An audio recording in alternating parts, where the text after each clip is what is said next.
If you're looking for exclusive content, please don't look any further than joining the Trap Talk Patreon family. Some of the best reptile keepers in this industry are part of the Trap Talk Patreon family. As soon as you join the Patreon family, you connect to a Discord. You can also tap into an Instagram group chat, connect with some of the most diverse keepers we have in the reptile hobby today. Shout out to my Patreon members and be ready for Trap Fest 2026. It's going to be one of the biggest events yet. Find all information again in the very first link in the description below. And again, thank you so much to all my fellow Patreon members out there. Cheers! T-minus 30 seconds.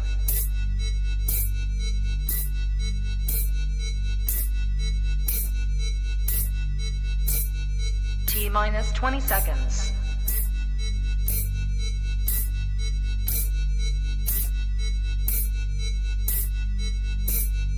10, 9, 8, 7, 6, 5, 4, 3, 2, 1. 0.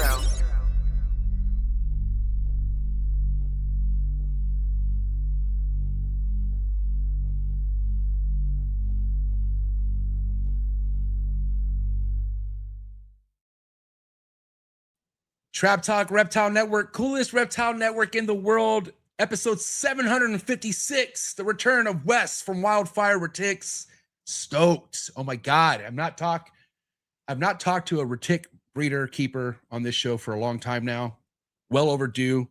Lots happening in the Retic community, I feel like. So who better else to bring on my man Wes? You guys are in for a treat. I'm your boy MJ. What is good? Hope you guys are having a great start to your Thursday. We're back to back today. That's right. Got another podcast after Wes later on tonight. So you guys are ready, man. Listen, to be on top of everything that I have going on here, it's best that you hit that subscribe button, hit that notification bell, select all.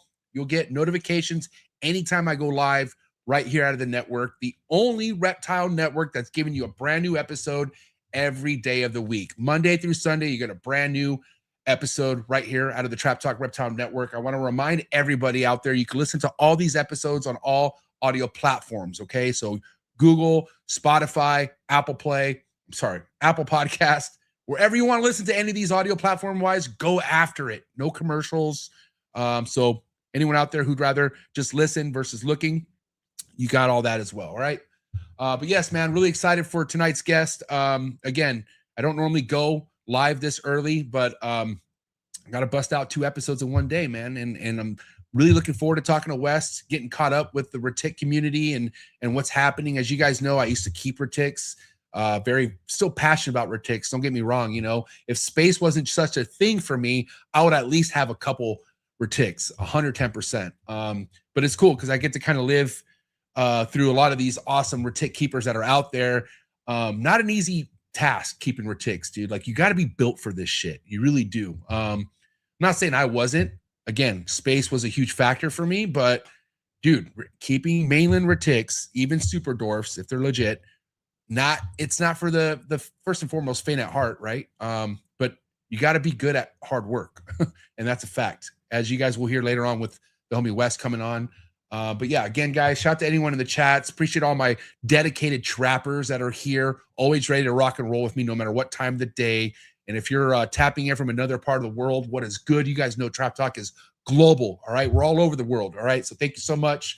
Let's get to the sponsors real quick. Shout out to ZooMed, #1 brand in the reptile industry. Get your next product at ZooMed, okay? My favorite latest product that ZooMed launched was the Slither Sense. Got more Slither Senses in, and there are even more enclosures now, man. And I got to tell you, they're all doing amazing. So guys, please check out ZooMed. Go to their website, zoomed.com.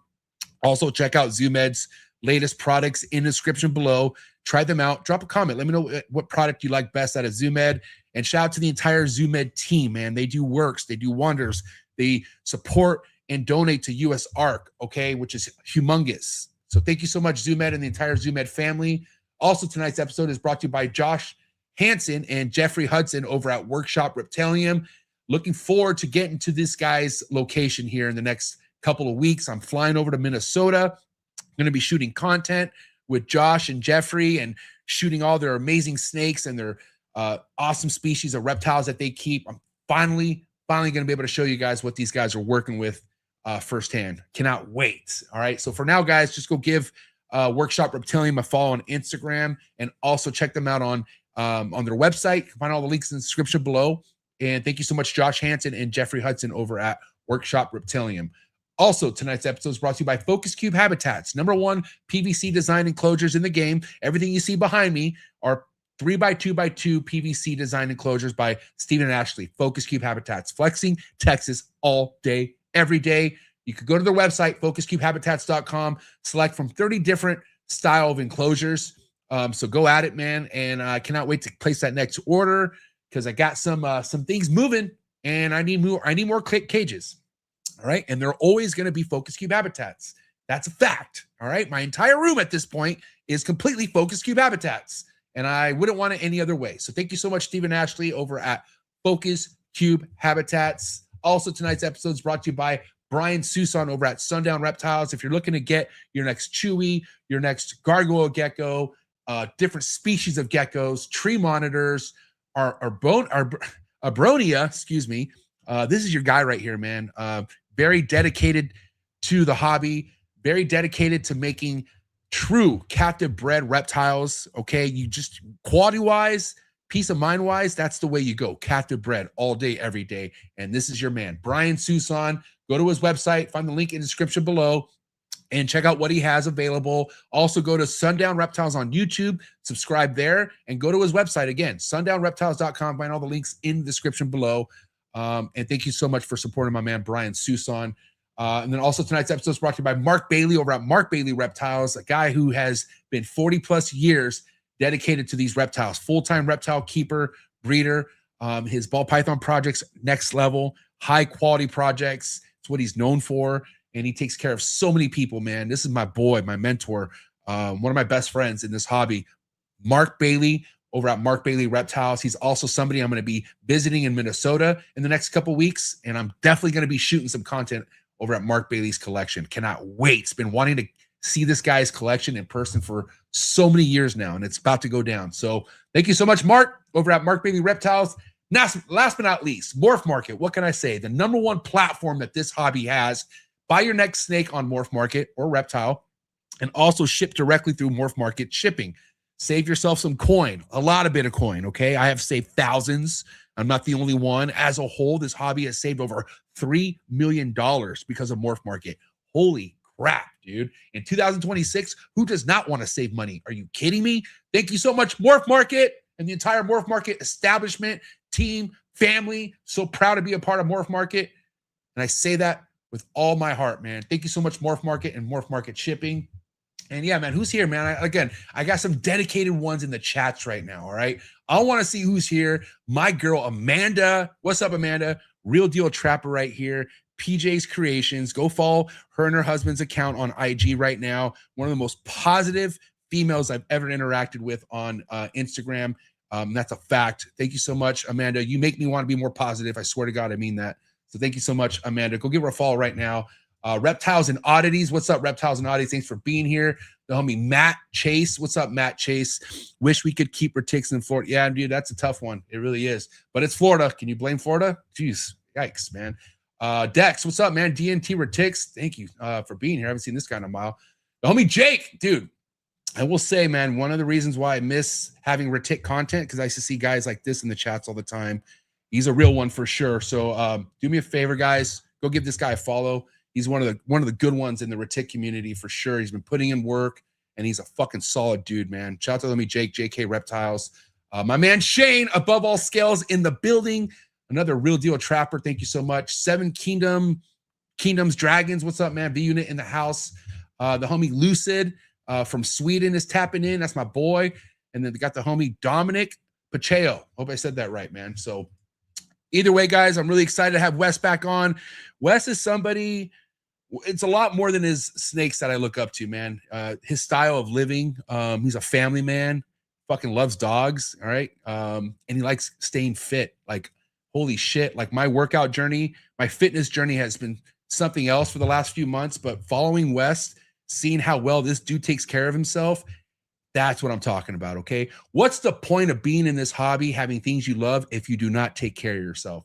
We're going to get into it, all right? Don't even worry, all right? So listen, let's get going. I'm excited. The homie Wes is waiting, and you guys are in for a treat. So do what you got to do to get your mind right, and do what you got to do to stay hydrated for episode 756, the first trap talk of the day. First order of business. Big Wes in the house. Let's go. Good.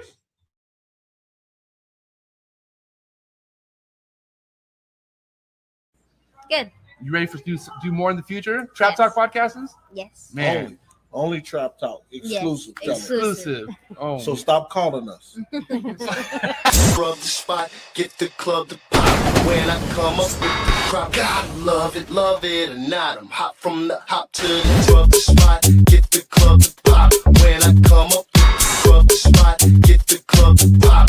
When I come up with the rub the spot, get the club to pop. When I come up with the rub the spot, get the club to pop. When I come up with everybody, we do it. Everybody, we do it.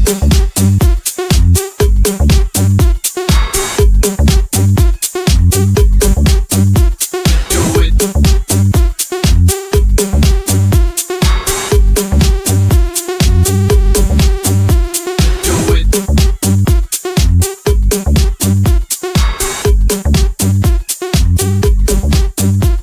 Do it.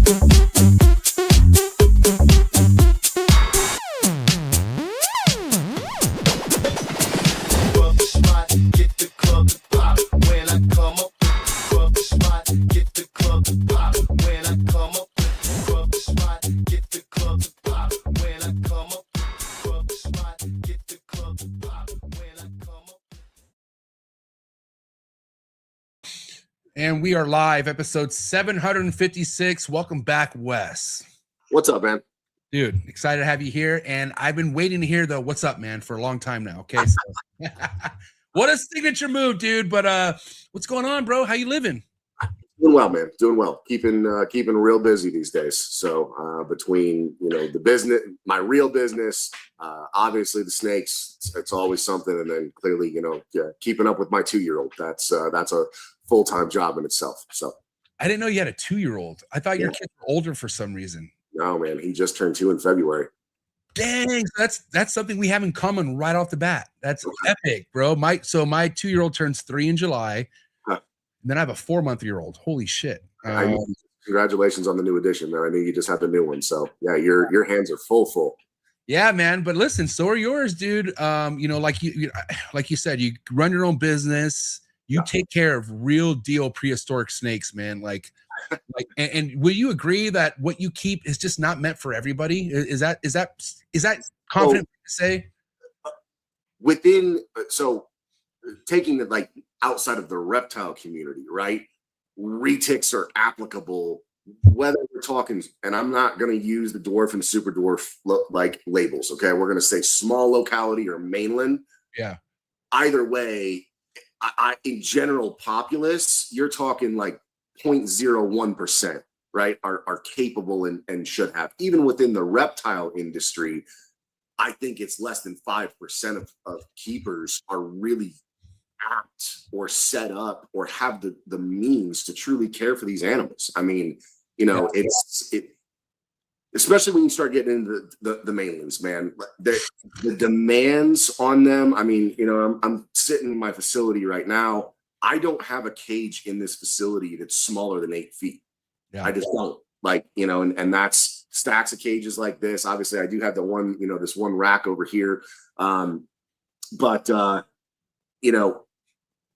it's just not an animal that very many people have the ability or the means to adequately keep healthy, right? It's a major investment, not just of time, but finances. Like the food is not cheap. The cages aren't cheap. Like everything that goes into keeping something that gets as big as these snakes do, it gets more expensive.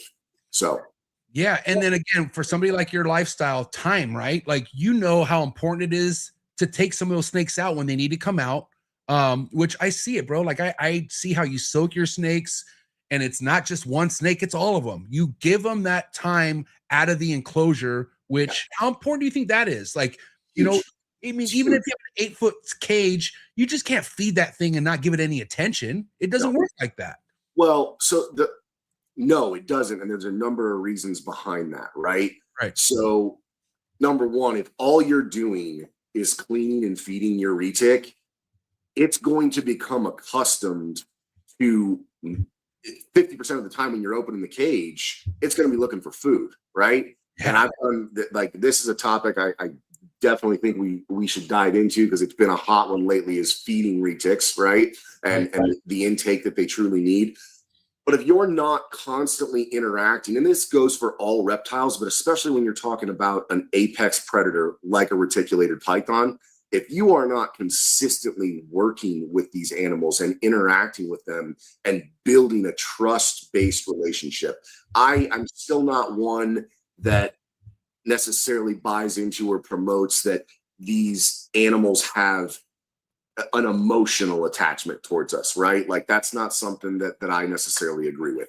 However, I do very much buy into and promote the fact that there's a level of respect that you build through positive interactions with these animals. And when you're talking about an animal that is 16, 18, 19 feet long, that has the capability to kill you, I mean, point blank period. Like, I'm right behind me right here. I'm looking at 6 females that are all 16 foot plus. Every one of them has the ability to kill me.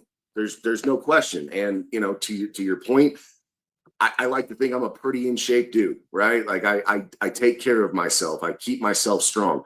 I am no match for any of these snakes. If they decide that they're going to turn it on me, it's on. And, you know, the only thing that truly prevents that is having the consistent positive interactions with them, building that trust level where I can have a trust that they're not going to do that, and they can trust that I'm not a threat, and they understand that I'm not food.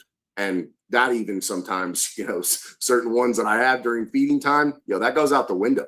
Like, they will look at you like you're on the menu.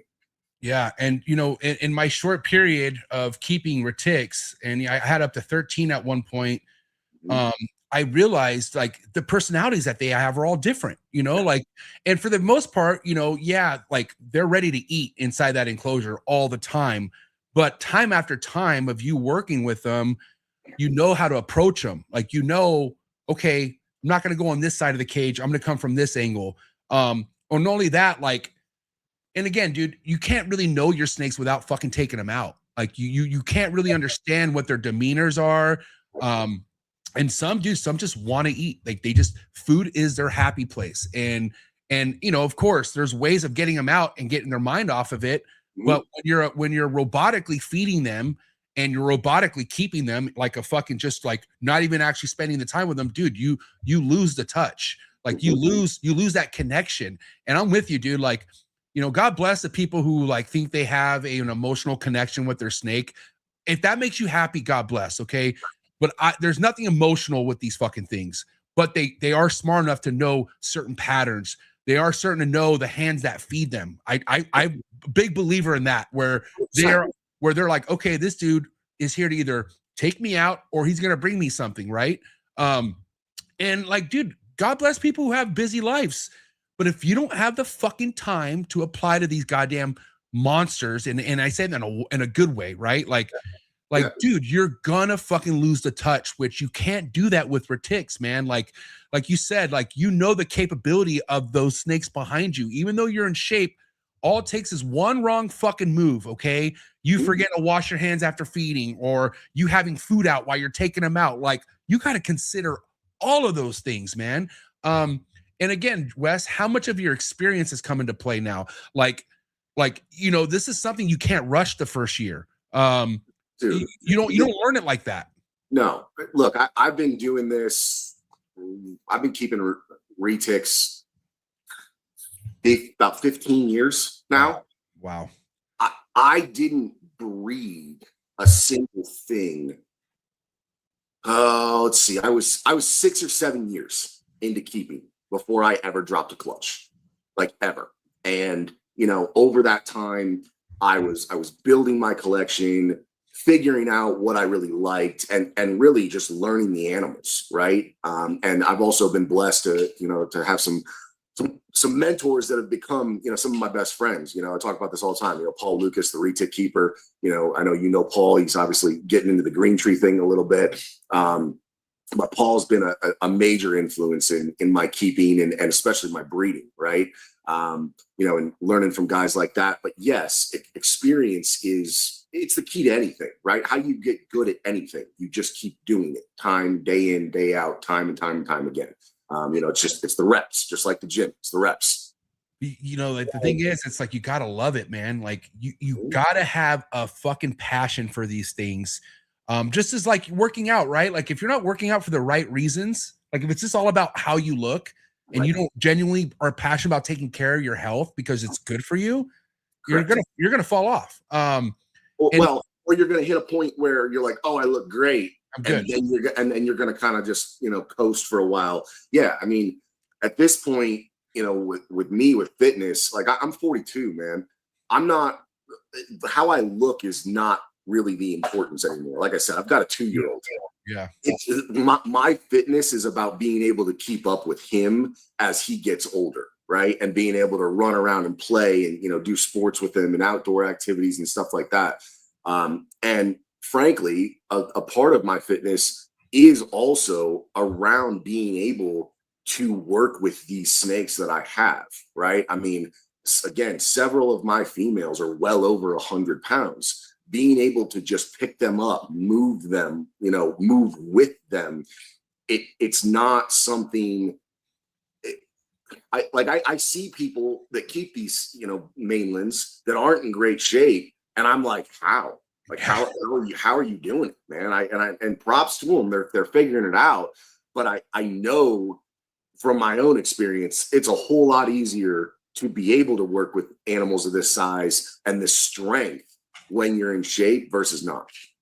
And one of the things I wish, and it's hard to kind of instill this into people who don't believe in fitness and taking care of themselves, but like, looking good is one thing, but your mental state, bro, like how crucial is your mental state after working out? Like, and think about how important your mental state needs to be with working with animals like that. You know what I mean? Clear thinking. Again, I definitely want to feel good first and foremost, but man, the thought, like I've been in a place, bro, where my mental state just wasn't there, very, very negative, you know what I mean? And it sucks to have that mental state when you're around animals like this. Like this is supposed to make everything feel better. So why make it harder on yourself? And if it's one thing I wish people would consider is like, yeah, I get it. Working out to most people is all about looking good, but dude, your brain is everything. This is the fucking cortex. This is everything that you need to have what you need in life. And if you're not fucking taking care of yourself, this is going to fucking diminish. Like you are going to deteriorate your train of thought by not doing something that's going to give you better health in life. Absolutely. And that's a fact. Yeah, there's no question about it, man. And, that's something that you just touched on. I mean, the mental, not just clarity, but your thought patterns, right? When you're doing things that are good for you, your thought patterns are going to be more positive, right? And that's something I've absolutely learned with these snakes in particular. If I'm having a bad day, like these snakes will reflect what you bring in, right? You come in with a shitty attitude and you're trying to just manhandle and throw things around and get through it. Like they feel that and they will reciprocate it, right? The worst days I've had in this shop are the days where I came in and I'm having a bad day and I'm like, I just gotta fucking get this done, right? I gotta clean these cages. I gotta take care of these snakes. Gotta get it done. And those are the worst days I've had. Like even, and not from like a bad experience with the snakes, but they reciprocate that energy and like they'll be more difficult getting in, getting out, trying to work with them. Like, it's far, far easier when you come in and you have that clarity of mind and you're coming in from a good mental place to be able to enjoy it, number one, but number two, have those positive interactions with these animals.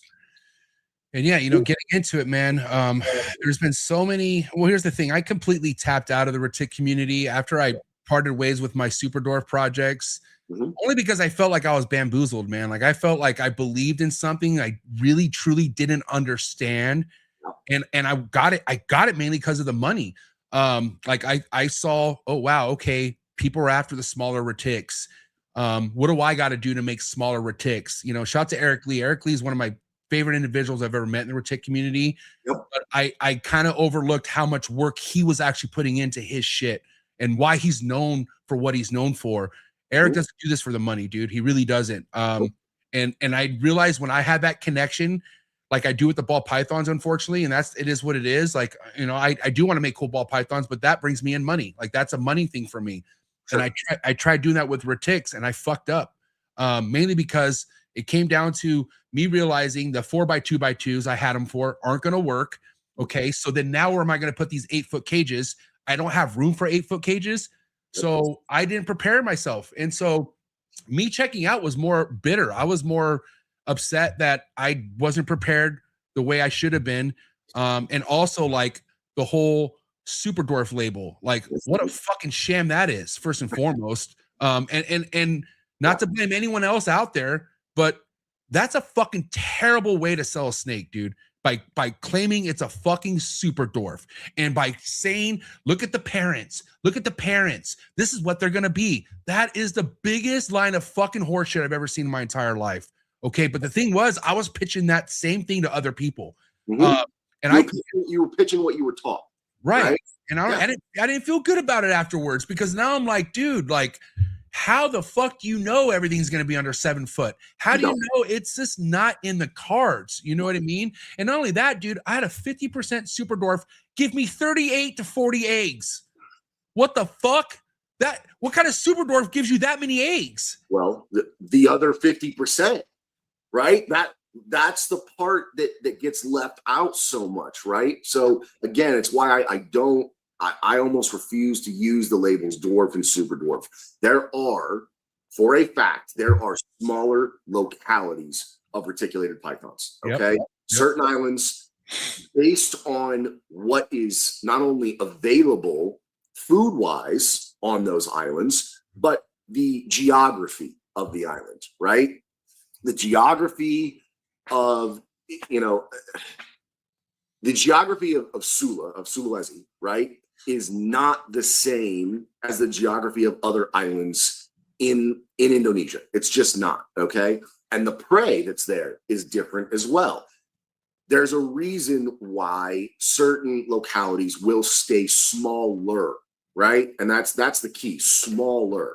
Are they going to stay small? Now, again, this debate has been sparked, or I would say lit ablaze again recently, because there is a lot of marketing that's still happening that's, essentially guaranteeing that snakes are not going to get over a certain length.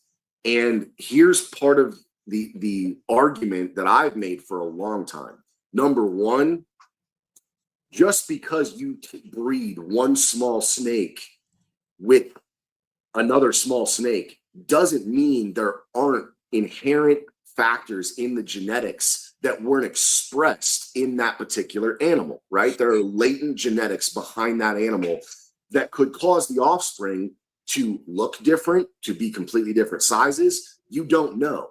And the other part is because, and this is the reptile industry in general, there's always this race, right, of who can produce what the quickest. Yep. And so if you're breeding a female, I don't care whether it's mainland or a smaller locality, if you're breeding that female at 3 or 4 years old, you have no idea what the actual genetic capability of that snake is, right? What it could become.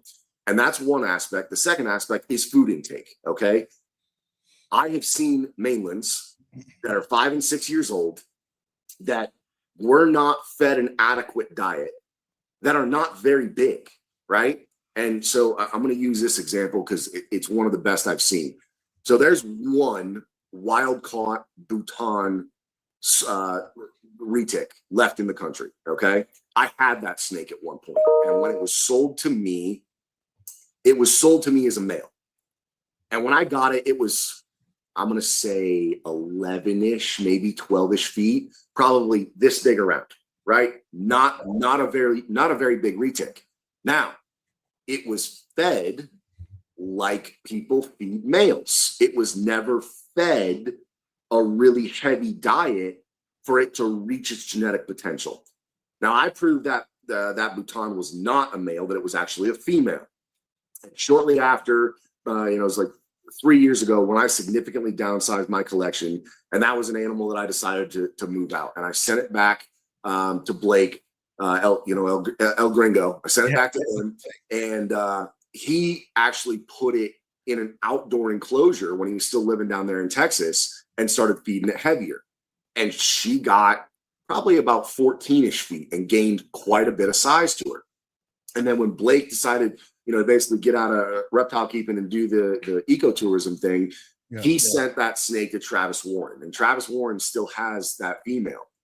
She's over 17 feet now. And that snake is at least at this point, she was imported prior to the ban. So, 13, 14 years old, right? She's still growing.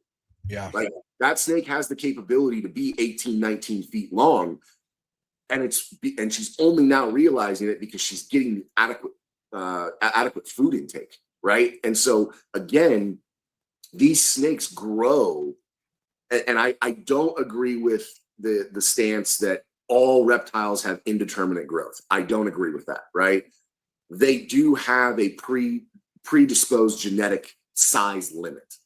However, you're not going to find out what that limit is for a number of years, sometimes up to a decade. Number two, without the appropriate food intake, you're just not going to. And so that plays into, the smaller locality thing. Once again, if you're taking a small locality male and a small locality female, and you're only feeding them rats for their entire life, right? And then you're breeding them at even say 4 and 5 years old, you genuinely have no idea what the capability of that snake is going to be. You don't. You can't say, oh, the offspring from these two snakes will stay a certain size. You just don't know. Yeah, dude. And let's elaborate on this. Like when we're talking 1, 2, 3 feet difference after 10 foot, how fucking crazy is that 1 foot difference? Like somebody, right, shout out to this person. This person just said this. Like I have a purple golden child that he got at 9 years old, and it was 12 feet 16 inches. In 1 year, it went from 12 foot 6 inches to 15 foot. Okay, talk about that gap in size just in those different in footage right there, Wes. So it doesn't seem right. People are like, oh, what's the difference? Like 12 to 15 feet. Oh, that's not that big of a deal. Bullshit. That's it, because it's not just the length. It is the girth and the overall size that they gain getting to that size. This is why, when we start talking about retics that are 18 feet versus 19 feet, people are like, oh, it's only a foot. No, dude, that is a massive difference. Even, my girl Valkyrie, that the pure Sula that I just bred and had the situation where she tore her oviduct. So I measured her 3 years ago, again, under anesthesia, and she was right at 19 feet. Just measured her again when this whole thing happened. She's 19.7 now, okay? 7 inches really doesn't seem like a big deal. I can assure you this snake now versus 3 years ago, not the same animal at all. It's just not. Like, what? Yep, there you go. There you go. All intubated up. Look at that, dude. Look at fucking that. Okay. Oh my God. So, okay, can we talk about what the scenario? What happened here? Did she go egg bound and her oviduct got twisted, or what happened? No, she didn't go egg bound. So, and I just put a video out about this yesterday explaining the situation. So I got Valkyrie 4 years ago, and got her from kind of a distress situation. I actually got her in that wild caught Bhutan at the same time. And I don't know exactly how big she was when I got her. I'm going to say she was somewhere in probably the 17 foot range, right? She was a big snake. There was no question. And she's part of the Wilkins line of Sulawesi's, right? So Terry Wilkins is a guy who 10, 12 years ago was producing a good amount of Sulas from wild caught stock. He had some unfortunate incidents happen where he lost all of his snakes. And there are not very many, well, number one, there's not a lot of Sulas left in the country, period, right? Regardless of bloodline. There are very few of the Wilkins line left, okay? And when I got her, of course, my intention was, yeah, I'm going to breed her. You know, I want to make more, this and that. Well, around, from 2022 to 2023, two of Valkyrie's sisters, one was a clutch mate, and I believe the other was from a different clutch, but also, same sort of genetics. Both of those females were bred, and they both went egg bound, and they died as a result of that, okay? And to my knowledge, at that point, those were the only two Wilkins line Sulas that had really been tried to pair and to reproduce. And obviously, it turned out the worst case scenario, right? Both snakes died. And for me, it was like, okay, she's too valuable of an animal to take the risk, right? And breed and have her go egg bound and lose her, right? So I had made the decision I wasn't going to breed her. I also, like I said, in 2023, I significantly reduced my collection. So, when I moved to Utah back in 2020, from 2020 to 2021, my collection sat somewhere around 70 sub-adult and adult retics. Wow. Like it was nutty. And over the course of really 2022 into 2023, when and again, I don't do this. Wildfire is not my business, right? It's a hobby strictly. I don't do it for the money. I do it because I enjoy it. And frankly, the money that I make from Wildfire, all of it goes right back into the snakes. Like, this is not, a money-making operation for me. Right. And so therefore we, like we touched on at the beginning, time, right? And my main business is my structural steel fabrication business, and it's based in Northwest Ohio. So I'm traveling from Utah to Ohio all the time, right? So just that fact alone, like I have, at that point in time, I had 2 employees that helped me clean, just make sure that everything was kept up to par the way that I wanted it. And coming into 2023, it was like, okay, I need to make a decision. Like, I can't keep doing this at the scale that I'm doing it. And I don't want to just produce a little bit of everything. Like, what am I really, really into? What do I really want to focus on? And so I downsized by probably about 75%, offloaded the majority of my collection, especially the morphs, right? And went more into the locality animals, and especially the larger locality animals, right? Sulas, Malaysians, things of that nature.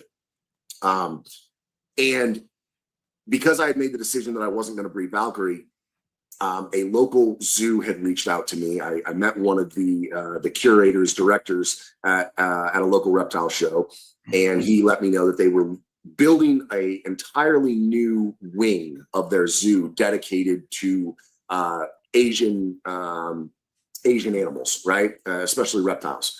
And he asked if, I might be interested or if I had anything that I might be interested in donating. And I said, hey, we can talk about it. Sure. And so he came up, and, at that point, I had a couple of different larger snakes that I was looking to move out. And he was really, really interested in Valkyrie. And, we talked about it, and we came to an agreement that I was going to donate it. Okay. And so that also then weighed into the decision of me not breeding her, right? She was going to go to the zoo. Well, as with all construction projects, everything takes way longer than people expect it to, right? And so the zoo took much longer getting that exhibit up and open than they anticipated. And over the course of, probably 18 months, there was some miscommunication between me and the zoo. Nobody's fault, it just happened. And I was led to believe they were no longer going to take Valkyrie, right? So fast forward to last year, my buddy Aubrey Pruitt over at A&B Exotics, he took one of Valkyrie's clutchmate sisters from JK Reptiles. It was his snake. Jake sent the female down to Aubrey, and Aubrey successfully bred and got a perfect clutch from that female, right? And so now it was like, all right, well, hold on. There's clearly something not necessarily wrong with this line, right? Because Aubrey was able to do it, had no issues. And so I had a number of conversations with Aubrey about what he did and, what went into it, et cetera, et cetera. And so midway through last year, again, I'm still under the impression that Valkyrie was not going to go to the zoo. And so I made the decision. I was like, you know what? I'm going to try and cycle it. And so I was very intentional. And this is something with locality retics, especially, that I've learned. One of the misconceptions with retics is you want to get a female to cycle, you just shove her full of food, right? Just hammer her full of food and she'll cycle for you. And with multiple generation captive bred animals, there's some truth to that, right? Like you can do that and you can just kind of force them to cycle. Locality retics are not like that. You need to manipulate temperatures, the environment, a lot more goes into it. So I did that with Valkyrie. And started cooling her down and whatnot at the end of last summer. And again, Sulas generally don't breed in the normal breeding season. They generally breed late spring, early summer, right? And so I wasn't sure that I was going to be able to do it. I was able to successfully get her to cycle. And so in that, in doing that, I also reached out to Travis Warren because I had sent my wild caught Sula male to him to live with him. And so I reached back out to Travis. He sent me that male back. And I was successfully able to breed Valkyrie with that wild caught male, which was a whole thing within itself, because if you've seen any videos of me dealing with that male, he's a terror. He's 16 feet, he's wild caught. He wants nothing to do with human interaction. So it was a real test to get it done, but I did get it done. And again, I'm watching every step of this process with her really, really carefully, right? Making sure humidity's super high. So again, I'm here in Utah. It's a desert climate. It is not conducive. The natural environment is not conducive to retics, right? The ambient humidity in my facility, even with 2 humidifiers running, I struggle to keep the ambient humidity at 30-35%, right? It's super dry here. Now, obviously, you can see the cages behind me, they're fogged over with moisture. The cages that I use definitely help me. Shout out to Mark at Jungle Cages, the only cage manufacturer that I have in my facility. His cages for retics especially, I think, are the best. That said, I was super, super just diligent about everything I was doing with Valkyrie during her breeding. And so she bred, she ovulated, she shed, everything right on time, right? Then she's throwing inversions, doing everything she's supposed to do. And so I was out of town. I was actually, I went to Tinley, and I came home from Tinley. And that was right around the time she was supposed to start laying. And I have a camera in her cage so I can see exactly what she's doing, 24 hours a day. And I had this Rubbermaid, the giant 100-gallon totes that people use. They make a low 50-gallon tote. And one of those actually fit perfectly in the cage that I have for her.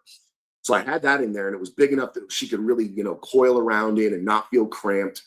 But she kept crawling in and out of it, and wasn't really showing me the signs that she was going to lay. And so I kind of had this sense of all right, maybe she doesn't like the lay box, right? Maybe she doesn't want that. So I went to pull it on day 37, I want to say 37, maybe 38. And retics, for those that don't know, generally after it's 35 days post-ovulation shed that they start laying their eggs, 35 to 40 days. And so I thought she was just uncomfortable, just wasn't having it. So I went to pull the lay box. Well, when I did that, there were eggs just on the bottom of that box scattered, she'd been laying on top of them. Wow. So she never did what you expect a retic to do, right? Which is lay, coil around, not move. She never did that. Yeah. So now I'm like, oh shit, she's egg bound, right? She exactly what I didn't want to happen. So I pull the lay box out, I get the good eggs out. And she laid 17 eggs originally. One was a slug, so 16 good eggs. And watching her, nothing's happening. So called my vet and hey, I think she's egg bound. I want to bring her in. let's figure out how many eggs are still in her. Let's figure out what the situation is. So took her in, sedated her, got x-rays of her, found that there were still 25 eggs in her cavities, basically. Wow. But they were all lined up perfectly. They weren't like bunched up. It didn't appear like they were stuck. However, down in her coelomic cavity, she had a bunch of stuck poop. Like she was constipated, right? And so it was like, okay, that must be the problem, right? Like she's not comfortable passing them. So while she was sedated, we went into her cloaca, got all the poop out, some stuck urate, flushed it out, gave her some calcium gluconate injections, gave her some pain meds, just to calm her down, and I brought her home. And really at that point, I thought, as well as my vet, who hands down, shout out to my vet, Dr. Laura Baylor here, in Utah. She is the best exotics vet I've ever dealt with. She's not just an exotics vet, she's an exotic surgeon, which is a huge, huge benefit for me. That's awesome. And so we both thought she was going to lay, right? And so gave her a week, nothing. Like never a single sign. She's not pulsing. She's not, having contractions, just nothing. So at that point, it's like, okay, like she's got to be egg bound, right? Like there's no two options. So we made the appointment for surgery and took her in last Saturday. And when Dr. Baylor went in and started removing the eggs from her oviduct, she discovered a pretty significant tear in one of her oviducts. Now, what could have caused it? I don't know, right? My hypothesis, and again, my vet agrees with this. So we weighed the eggs that we removed from her. There were half a dozen eggs that were over 350 grams, which, yeah. What?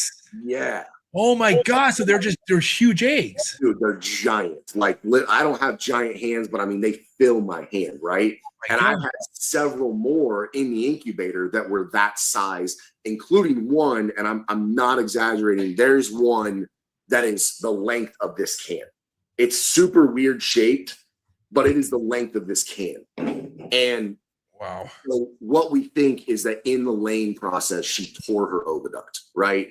And thank God, like something, and again, I had a lot of people telling me, give her more time, because when I took her in, she was like day 52. And there were a lot of guys that were like, dude, you have more time, females lay up to day 60, like you're rushing it. And I was just like, nah, there's something not right. Like something isn't right with her. Like she should be laying. And thank God I listened to my gut. And again, so when Dr. Baylor went in, found the tear, she repaired the tear, removed all the eggs from both oviducts, and successful surgery, long surgery. She was out. Valkyrie was out for about 4.5 hours. Over the course of everything. Yeah. So long surgery. 2 fairly significant incisions. Where she had to go in on 2 different sides and remove the eggs. But end of the day, Valkyrie's back home. She's here. She's recovering. And we really do expect her to make a full recovery. It's just now it's a matter of aftercare with antibiotics and, still giving her some anti-inflammatory and pain meds and stuff like that on pretty much a daily basis to make sure that, no infections happen or anything like that. But we do fully expect her to make a full recovery. So. Wow, dude. Yeah, what's crazy is everything you just said, it gave me, flashbacks. Not last January, but the January before. My smallest green tree python that I had, she was 7 years old.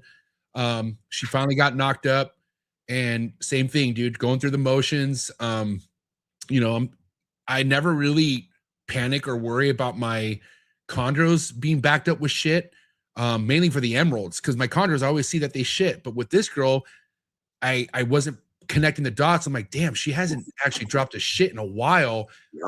And what was crazy is when I felt like I needed to go in and do something, because she had her ovulation, she had her prelay shed, I had the nest box, she went into the nest box, but as I was looking, instead of being beehived up, she was sprawled out. And I'm like, and then I could just see everything bunched up, and I'm like, oh fucking God, here we go, my first egg bound situation. And so like you, I talked to some of my mentors, and they're like, dude, let it ride.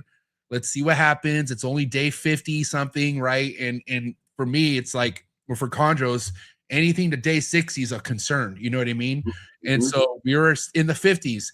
So I was like, being, trying to just be positive about him. Like, all right, tomorrow she'll lay him, she'll push him out by tomorrow. But then I just felt like you felt. I was like, dude, something's wrong. Like, I don't think she's getting these fucking things out, because she looked miserable. She looked super uncomfortable, and she just wasn't behaving like all the other girls have behaved when they're ready to lay. So I called my friend Juan up, and I'm like, Juan, can you come over, dude? I need to see what's going on with this snake. And he's like, yeah, sure.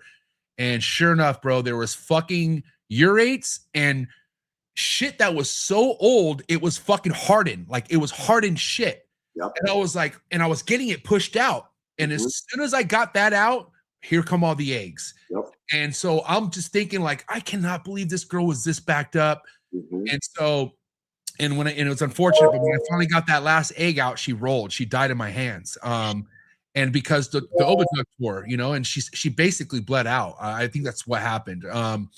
So, but I was like, God damn it, dude. Like, I should have checked. Like, you go down this list of like what you could have done, right? And I had all these other females ovulating, and I'm like, dude, I can't have this happen again. So what I did for the rest of the girls is I soaked them right before their prelay shed, and then I soaked them after their prelay shed. Yep. Yes, both times I did that, they fucking shit. And so I was like, well, there it is, dude. Like, you got to make sure these things are fucking cleared out. But also, to your point too, dude, the size of these eggs that I passed out of this girl were bigger than any chondro egg I've ever seen before. They were like abnormally bigger. And so that's another thing too to consider. Like, God damn it, like the egg thing, right? But in my heart, bro, like the way she had urates and the way that shit was hard, bro. Like, it wasn't soft, dark shit. It was rocky. Like, it was hard because she had it in her for so long, I mean, chondros go off food for a long time after they ovulate. So I was like, God damn it, learn my lesson there, making sure that they're cleared out. And, and I think anyone should do that with breeding anything, making sure that they're passing their fucking bowel movements good and all that stuff. But this is when experience kicks in. Like, you got to know what to expect, what to look for. And yeah, man, I mean, that's all you could do is chalk it up to that was a learning experience. And it's a hard lesson to learn, right? I mean, it's a really hard lesson to learn because ultimately, the animal perished. And again, I'm sorry that happened, man. Like, but to your point, like these animals, and that's where, I really stand on trying, with these retics, the methodology of just slamming them with food to get them to cycle, it's detrimental, right? Yeah, I agree. It just is, because exactly that, like, you're not giving them the opportunity to expel that waste. And once they go into cycling and especially ovulation, they're putting all of their energy into creating those eggs, right? And so they're going to hang on to whatever nutrients they have. And if you don't give them the opportunity to clear the waste, exactly that, it's going to sit in there and just harden and basically, not rot, but it's going to become an issue. Yeah. And again, dude, like, luckily that loss turned into me having quite a bit of success last year after it, and it's very unfortunate I lost a girl, but man, like, you got to fuck around and find out. Like, you got to know what you should be doing and what you shouldn't be doing. And I'm with you, dude. Like, I get food cycling. I really do, especially now. But food cycling isn't pounding fucking as many meals as you can. Like, all you got to do is give them a trigger. And what I've noticed with my chondros, they have 2-3 months without any food. Like, I literally shut them off of food, and then I reintroduce it more frequent, but a lot smaller. I'm not hitting them with a normal size meal. I'm hitting them with smaller, more frequent meals. And on top of that, making sure that they're shitting. I'm a big sprayer. Like, I like to spray. And I also know that just spraying could get them to shit. But to really kind of give yourself a peace of mind, that soaking method, holy shit, I'll forever, like, I got a female I'm going to soak today. She just had her prelay shed a week ago. So she's going to be ready to lay in the next week. And I want to make sure she's completely emptied. You know what I mean? But you have to know these things, bro. Like, it's not just pairing snake. It's not just feeding the shit out of something, pairing it up, and I have a beautiful clutch. But for the most part, as you would agree, you could almost get away with that with Retics sometimes. Sometimes, again, I think again, you can do it more with the multi-generation captive bred animals, Yes. right? Yeah.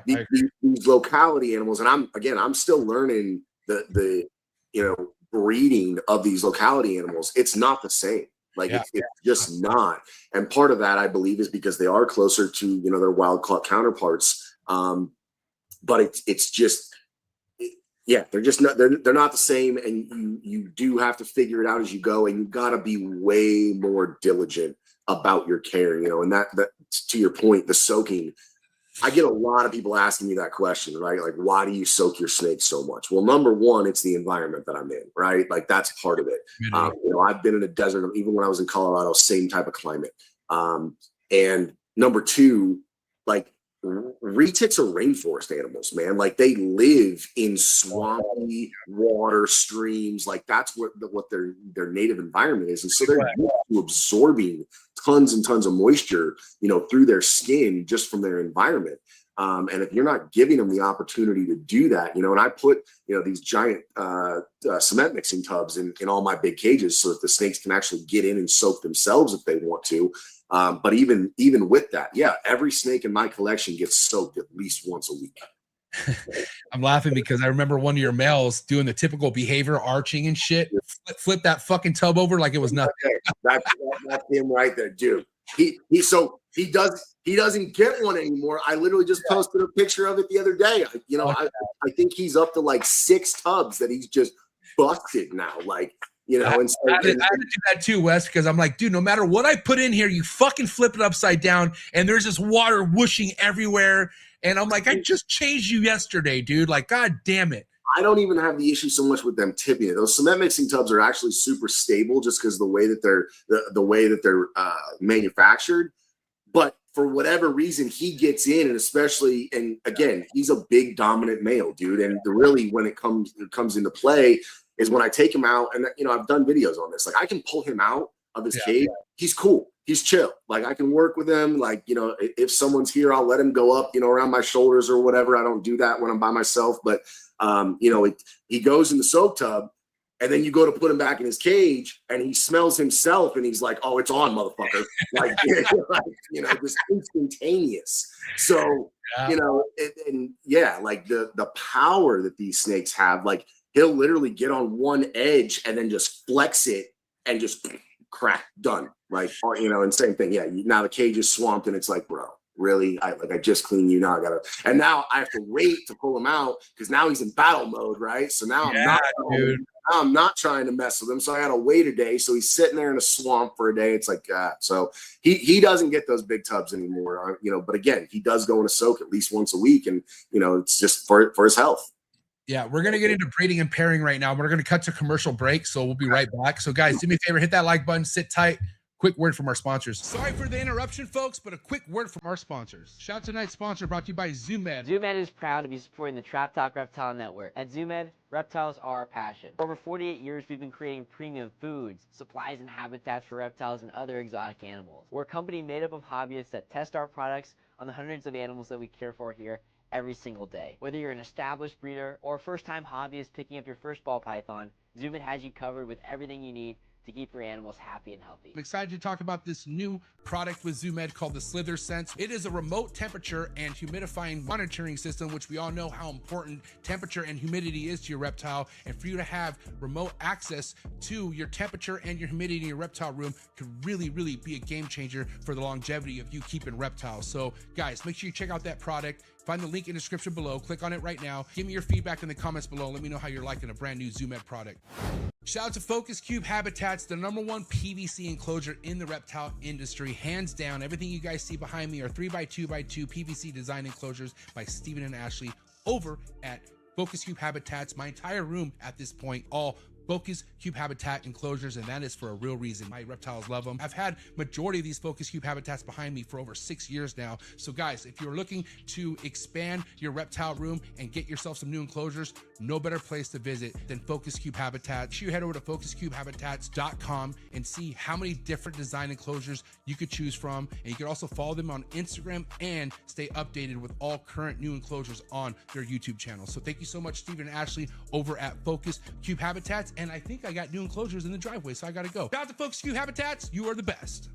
Shout out to tonight's sponsor, Workshop Reptilium. Josh Hansen is doing things different over in his facility. He has one of the most diverse, beautiful reptile collections currently in the reptile hobby today, but he is doing things differently when it comes to enclosures, thinking outside the box, giving these reptiles bigger enclosures. I feel like it's something this hobby needs. So a lot of exciting stuff to come from Workshop Reptilium. I'm going to be flying up to his place to give you guys a deeper look into his facility. And I'm also excited to have an episode with Josh so he can explain himself where his goals are headed when it comes to keeping. Thank you so much, Josh Hansen over at Workshop Reptilium. Make sure you head over to Instagram. Make sure you head over to Facebook. Also, make sure you subscribe to him on YouTube. You can find all the links in the description below. Again, thank you so much, Josh, over at Workshop Reptilium.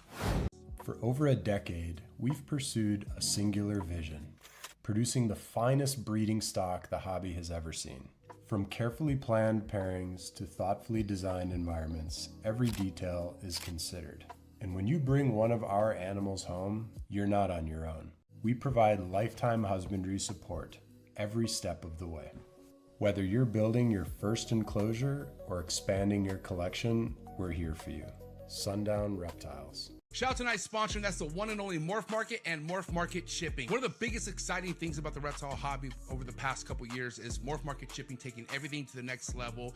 Anything as far as reptile purchasing or selling needs can all be done on MORPH Market's website. So I highly suggest you go check it out, especially if you're in the market of purchasing your first, second, or third, or fourth reptile. You can find a bunch of legitimate breeders on MORPH Market's platforms. They stand very tall on representing the best breeders we have in the hobby. So don't look anywhere else when it comes to looking for your new reptile. Not to mention, if you're looking for aquatics or your next plant, MORPH Market's a spot for you as well. Make sure you head over to morphmarket.com. And the best thing about MORPH Market's platform, you could ship directly from their website with MORPH Market shipping. MORPH Market shipping has saved this hobby millions of dollars as a whole. I myself saved thousands with MORPH Market shipping last year due to their insanely cheap rates. So definitely go take advantage of these rates on top of the amazing customer service that comes along with MORPH Market shipping. Shout out to Darian and Zach, and shout out to the entire MORPH Market team. So proud to be a part of this team. Thank you so much for MORPH Market shipping and MORPH Market, and so excited to announce new MORPH Market features that are going to be hitting the reptile hobby real soon, like live sales on MORPH Market. Thank you so much, MORPH Market and MORPH Market shipping. All right, guys, we're back. Second half of the episode, and yeah, dude. So breeding, right? Fuck, dude. Like keeping's one thing, all right, and not that it's an impossible feat to get the whole keeping side down. If you got the passion, you got the fitness, for sure, you'll get it. But let me tell you about breeding. Oh my God, dude. You know, I had this snake named Wes, fucking the sweetest fucking snake I ever had. Such a well-mannered, docile retic. And even with its size, okay, I think before I paired it, he was about 9 to 10 feet and just a sweet fucking boy. You know what I mean? And then I paired him up. Okay. And that's when I noticed the arcing, the behavior. And I remember there was a time where I had him paired. Everything was fine. He had stuck shed, and you know, I have an OCD with stuck shed. So I was like, let me soak him. And so I put him in this fucking soaking bin where I had another male. I had somebody else in there. Okay. And so I put him in there, and bro, he's rocking. It's like he's purposely trying to force his way out of the tub. I've never seen this before. So I'm like, yo, like, what's going on? And so I open the lid. He comes out full mouth, like, and I'm like, OJ, this isn't like you. Like, what's going on? And so I like get the snake hook and I pair him back up. I'm like, I'm just going to fucking put you back in there. The next day I come, he has a fucking hole in him like this big. And I'm like, why are you open like that? And I'm like, did the female bite you? And so I'm fucking going, so many things are going on in my head, Wes. Like, and so again, I soak him. He's losing his shit. And I treat his wound. I feed him a meal. He goes into shed, and that fucking hole heals up just like that, like nothing happened, right? So I'm like, oh God, he looks beautiful again. It's all gone. Let me pair him back up. And I paired him back up, and this time he's acting crazy in the enclosure, and he turns around and bit himself. So he turned around, and I saw like he fucking did that to himself, but he kept doing it. Now this time he put multiple holes in him, and I'm like, I'm losing my shit, dude. So I go through the process again, basically gave up on pairing because I'm like, what the fuck just happened? And mind you then, dude, I had a lot of retics in the room. Everything was open. And that's when I learned, dude, when it comes to breeding, this fucking little sweet little retic that you have that you are so confident with, it all goes out the window, dude. Like the manhood, the wild side came out of him.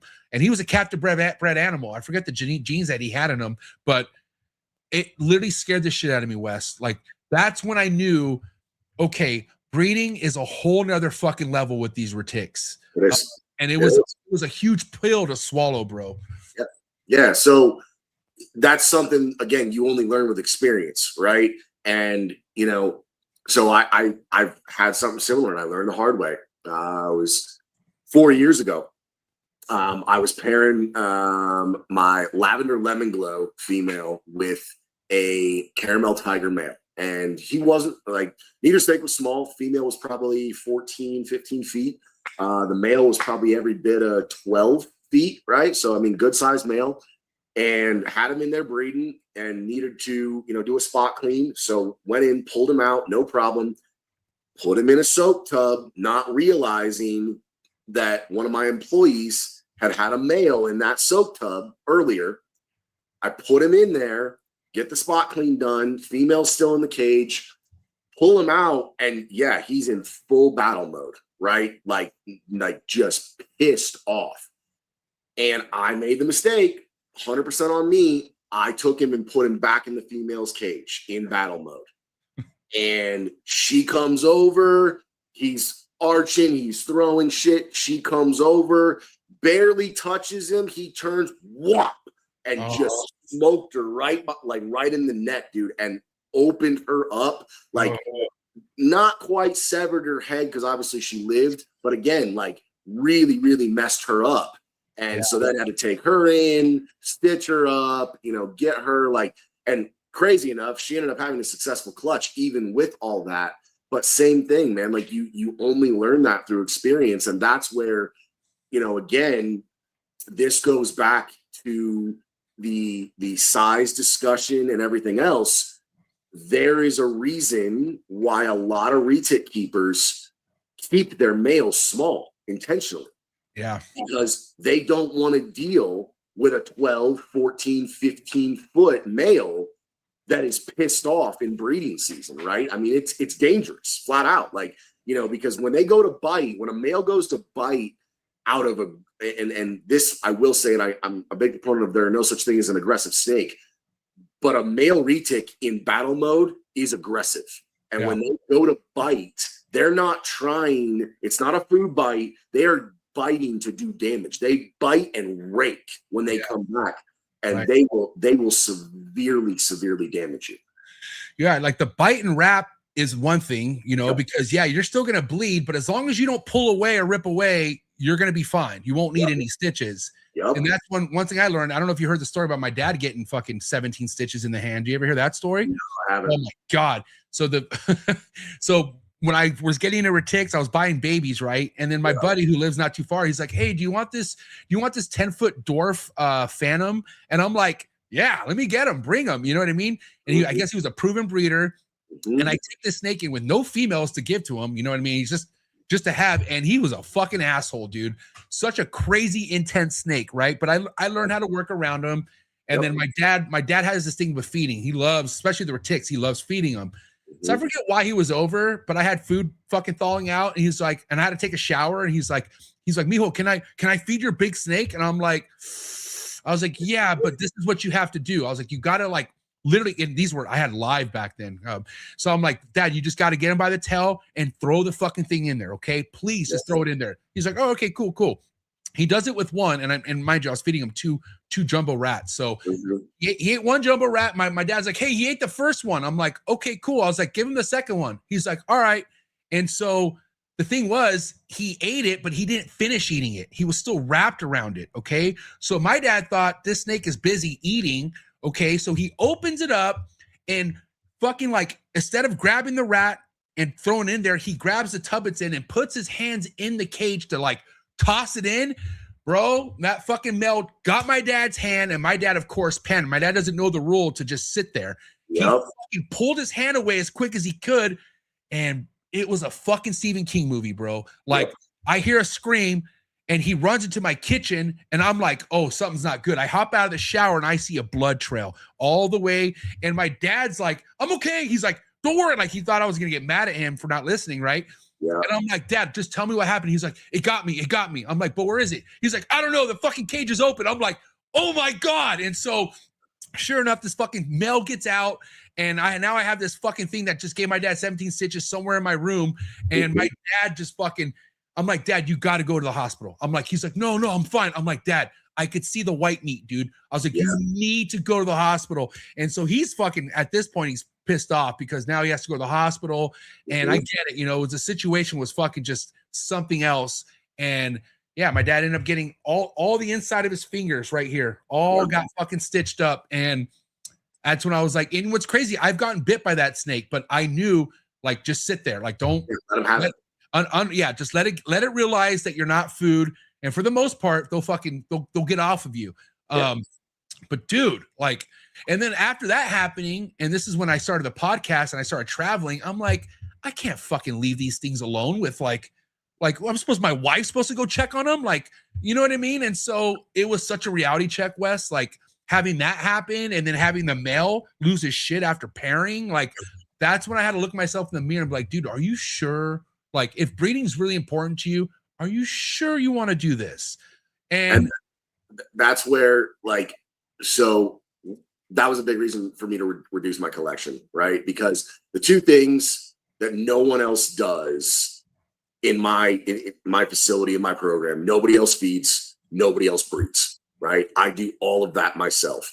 Number one, with the feeding, for me, one of the best ways to keep tabs on how my animals are doing is by feeding, right? Because one of the first things, if you've got an issue with a retic, it may stop eating, right? And that's one of your first indications. So if I go to feed and a retic doesn't eat, I'm like, okay, what's going on, right?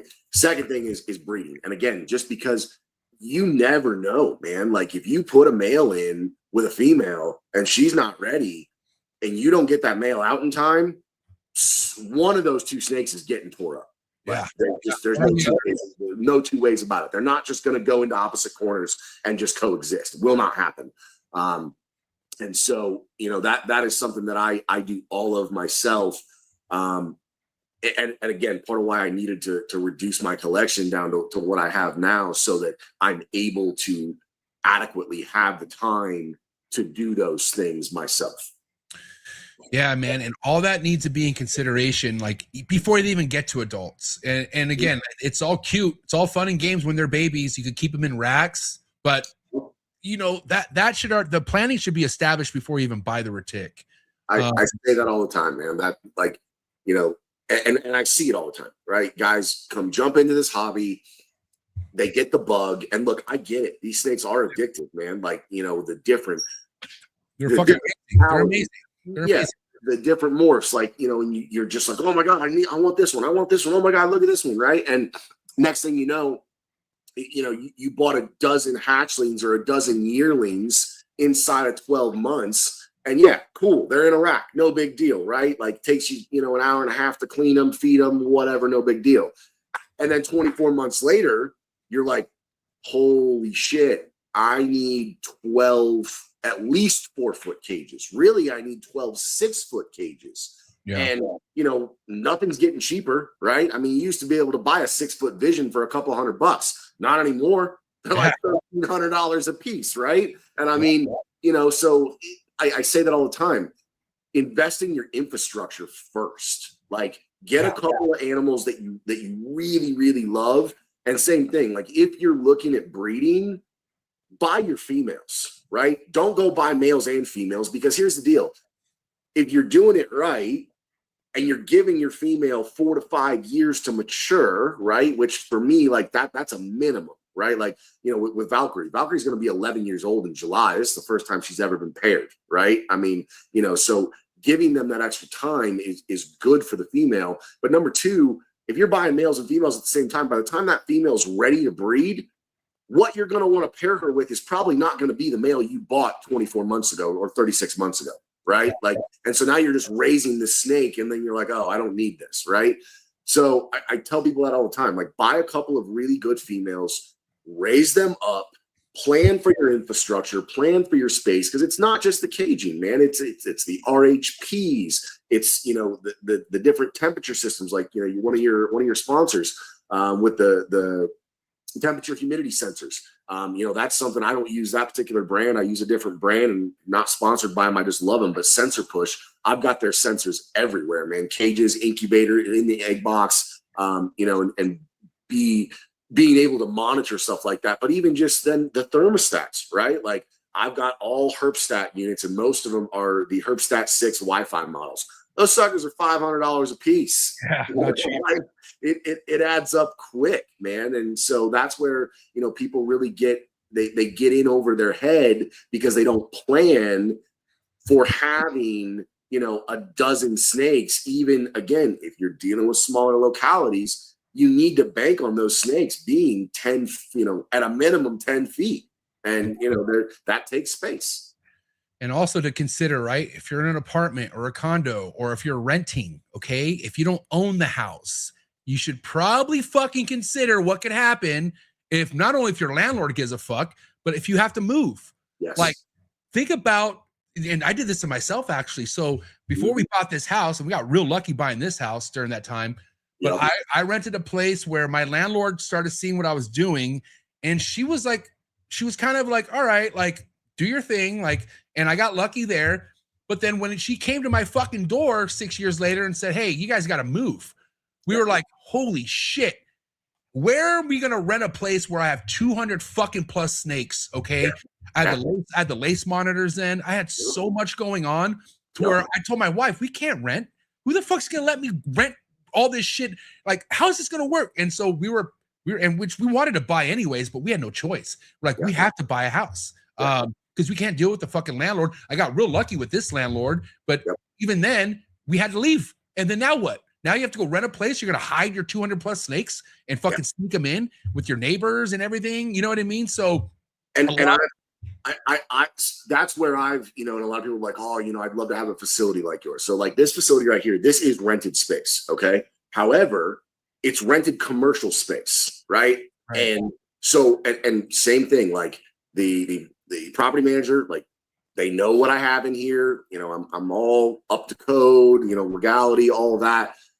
But I rent this space so that, number one, I am not crammed. And again, you know, my wife and I own our house. She can't stand the snakes, right? So she didn't want, you know, she was never okay with them being in the house, and even having them like in the garage, like it just wasn't going to be an ideal situation. And so I rent this space. But like that right there, just the rent alone is a cost every single month that I've got to factor in, right? I mean, that's before anything else. You know, and I do it again because this is a passion of mine, and I love doing it. But that's where, you know, I get a lot of comments from people like, oh, you need bigger cages, you need bigger cages. And I don't necessarily disagree with them, right? Like these bigger snakes should have bigger cages. I'm actually, at the end of this month, I'm going out to Colorado to pick up 2 cages from MARC. They're 11 foot long, 4 foot deep, and 3 foot high. Wow. And so I'm getting those, and my plan is to cycle females, my bigger snakes, through those, right? When they're not feeding and or breeding, those will be their cages that they can have more room to move around in and whatnot. But once again, same thing to your point, like this is rented space. At some point, I have to move all this, right? And I've got it, and I've done it enough where I've got a system and, you know, and I've got the equipment to do it. However, I can't just go build walk-in cages in this rented space, right? Because then when I'm done here, I got to tear it all down. So, you know, there's a line, and that's where, you know, I'm a huge advocate in having larger cages. But to your point, if you're not in a permanent situation, that becomes a really difficult thing. And yeah, like if you're looking at ever having to move, you got to factor that in, man. Because I mean, that's a huge endeavor and a huge expense. If you've got, you know, even just several racks of snakes, you can't just load them up in the back of an SUV, right? Like you got to rent a moving truck. Now you're worried about the weather when you're doing it. Like, you know, it's a lot moving a reptile collection. Yeah, planning is a huge chapter in what we do, man. And you've already visited that chapter multiple times. Yeah. The thing is, people sometimes don't know what that chapter is when it's too late.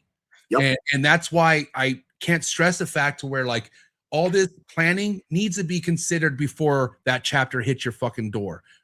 Because it's stressful, man. And like you said, like when shit hits the fan, weather's not that great, you think you have a good plan with shoving them in a fucking truck or something like that. Oh man, it's unnecessary stress, not only for you, but for the animal. But again, like life happens, like things will happen where you got to adjust.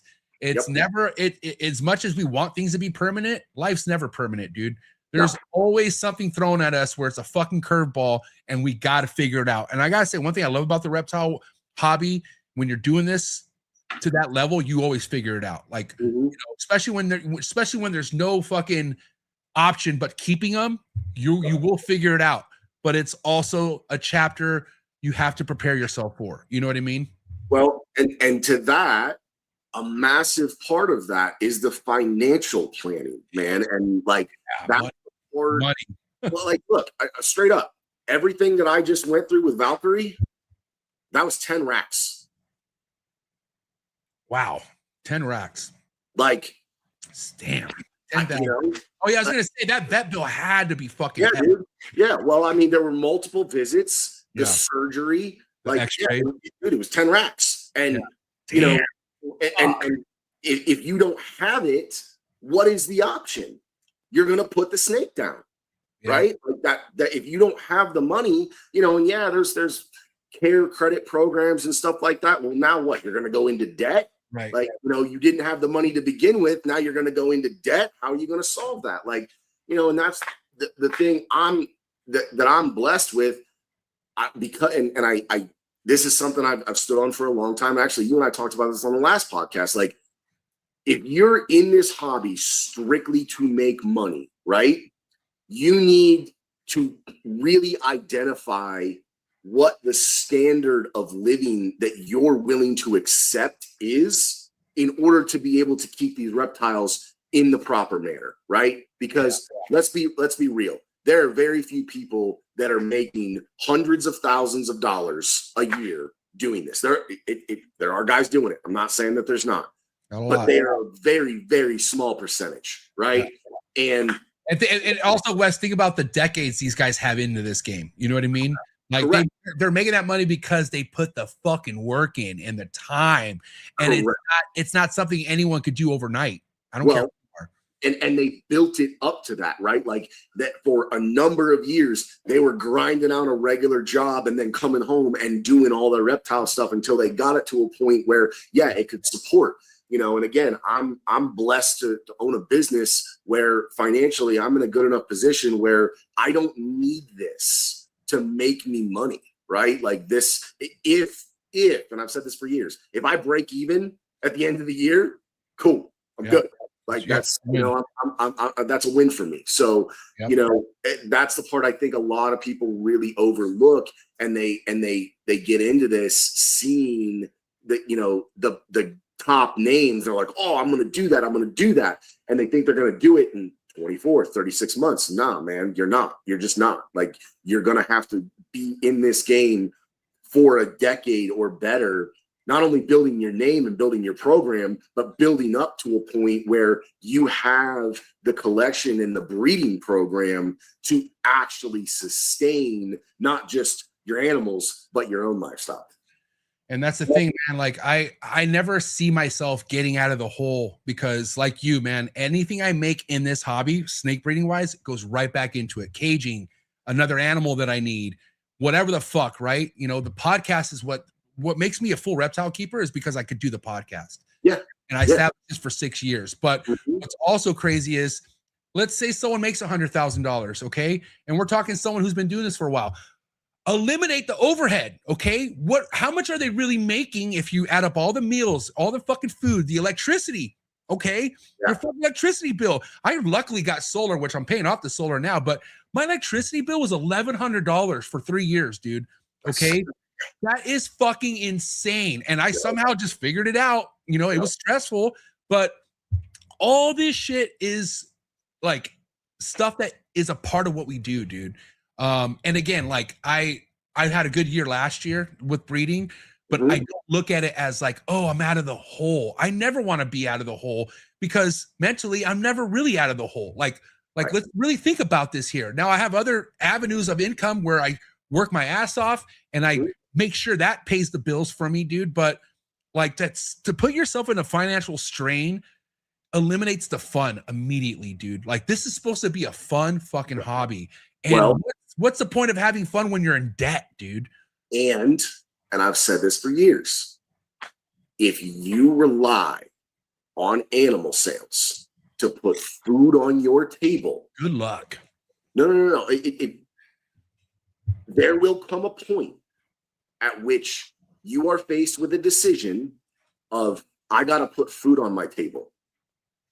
It's going to put your ethics in question, right? Because if it comes down to you got a family and you got to put food on your table and it's putting food on your table versus doing the right thing by the animals, you can say you're going to do the right thing by the animals, but you're going to put food on your table. And that's like, that's a reality, man. And that's where, you know, exactly that, it just, the planning aspect, like people don't look at that. And again, to your point, you make $100,000. Okay. Top line revenue is not net profit. Those are not the same two things. Like they're just not. And, you know, I would look, if you can make it work for you, and there are people that do, right? And hats off to them. If there is a way for you to do what you love as your job, right? Amazing. That's awesome. However, you've got to make that decision up front of like, what is the standard of living that I'm trying to achieve? And can I get to that point with this as my sole means of income? Right. And again, going back to what we were talking about as far as why we work out, like the quality of life is everything, dude. Like, and again, like what quality of life if you're living, if you're constantly financially strained, keeping reptiles? For me, dude, like I said, there's no way out of what I do. I love, like, I got to be carried out of a casket to fucking say I don't breed reptiles anymore. Cause that's what it's like the air I breathe. I love it that much, regardless of this podcast or not. I'm keeping what I'm keeping. And I've always told myself that, like, I'll figure out the real job situation if I need to go there. But this leaving me is a fucking non-negotiable. It's never going to happen.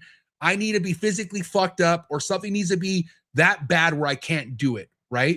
But I also set myself up where that's never going to be an option. And not only that, like you said, bro, like when you are financially straining yourself for so long, your customer service, the way you handle business, the way you treat your animals, it's all going to be at risk, dude. Okay. And guess what? It doesn't take long, or it doesn't take much for you to have a bad name in this game. I'll tell you that much. Yeah, you can stick around, but having a shitty name, it really diminishes your sales. Okay. And that's a fact. You'll still say, no, you'll find ways to make snake sales, but there's so many people doing it the right way in this hobby where if you're not, no one's going to fucking really want to spend money with you. Okay. And people vote with their dollars nowadays. That's how really you establish yourself, is when you have repeat business, when you take care of people, right? And again, how important is that to you, Wes? Like taking care of your own people. Like I'm sure that is a huge part of what you do. 1000%. Look, I probably send at this point as many retics to friends of mine for shipping costs as I do sell retics. Right. And that's because I know the type of person that they are and the care that they're going to give that animal, and that animal's going to thrive, right? Versus just making a sale and having no idea what's going to happen to that animal, right? And I frankly, especially now with what I'm producing, you know, my goal is to produce big retics, right? I'm not playing the average or especially the smaller size retics. Okay. Like I am aiming to produce the biggest of the big. That alone significantly narrows my market. And I know that, right? But I also accept that. And that's where I will sit on hatchlings for a year plus versus just discounting them and getting them out the door to make a sale. I'll sit on them and keep feeding them and incur the cost until I find the right person for that snake to go to. Like, you know, and you know, to your point, like it's my responsibility as the breeder to not overproduce so many animals that I'm like, oh my God, what am I going to do? Like, I got to get rid of some of these animals, right? Like, it's too much. And that's where, you know, and I, what was it? 23, man. What, you know, same thing, lesson learned. Like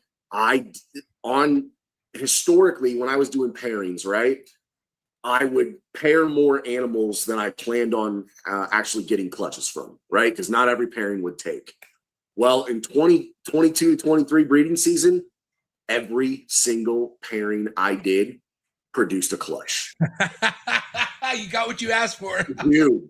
And lesson learned. I had over 200 retic eggs, dude. I had over 200 retic eggs. And it was like, what am I going to do with all these, right? And that's where, and again, last time I was on, you and I had this conversation about culling, right? Super controversial topic. Yeah, freezing eggs. I will stand on it as long as I'm in this game. Like, you don't need to sell every, and again, other species a little bit different.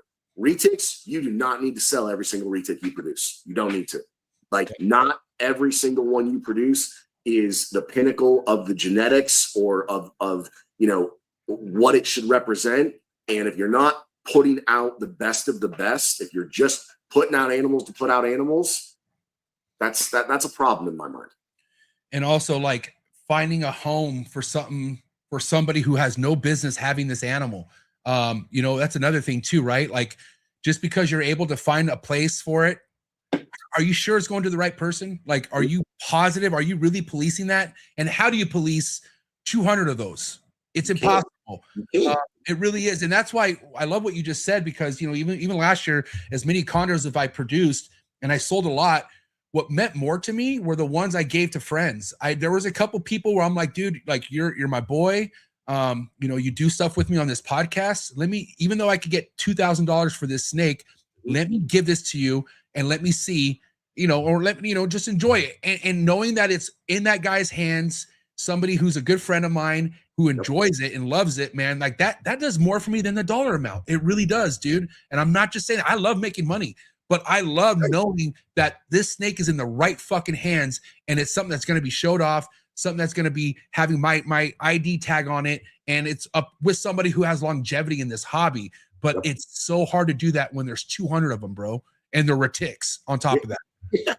Yeah, man. Like, you can't, you know, and that's where, you know, I've scaled back my breeding program, is not just my collection, but my breeding program, where I'm not producing that many snakes. And that was, honestly, that was one of my biggest concerns when I bred Valkyrie, was like, okay, if she lays 60 plus eggs, what am I going to do with all these? Right? Because there's, and again, talking, you know, genetics and the goal, Valkyrie's 19 foot 7 inches. The male I used is 16 foot.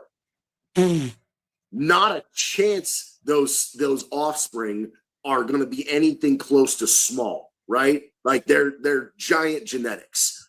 Okay, how many people actually have the capability to care for something that's going to get that big in the long term, right? And so I had already decided straight up, if she laid more than 40 eggs, I was going to trash some of the eggs. Like, you know, just straight out. Like, there was no reason to have that many of them. And that's where, you know, again, hate what happened with her and that she had to go through the surgery and, you know, and all that. At the same time, I'm not upset that I only have a very small amount of eggs in the incubator that are, you know, that are going to hatch out, because it makes it much simpler for me, not only on what I'm going to keep, but what goes to, you know, people close to me. And then a couple of animals that I do have to sell, I get to really vet where those are going to go.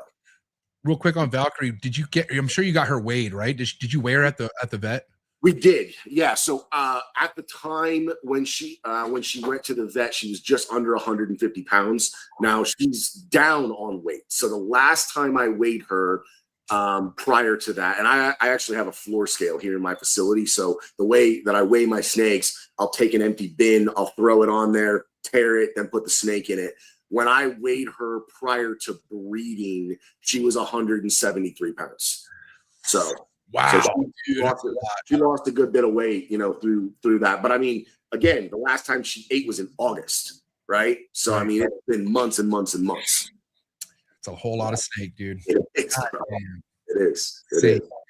All right, wrap up topic for this episode. I want to kind of get into some community talk. You know, like I said, you know, I was a little bit bitter how I exited the Retic community. Always kept my respect for it. You know, I had, like I said, I got individuals like yourself and others who I respect that, you know, you guys are part of the Retic game, but where is the community at, man? I remember when I was paying attention, it was at war.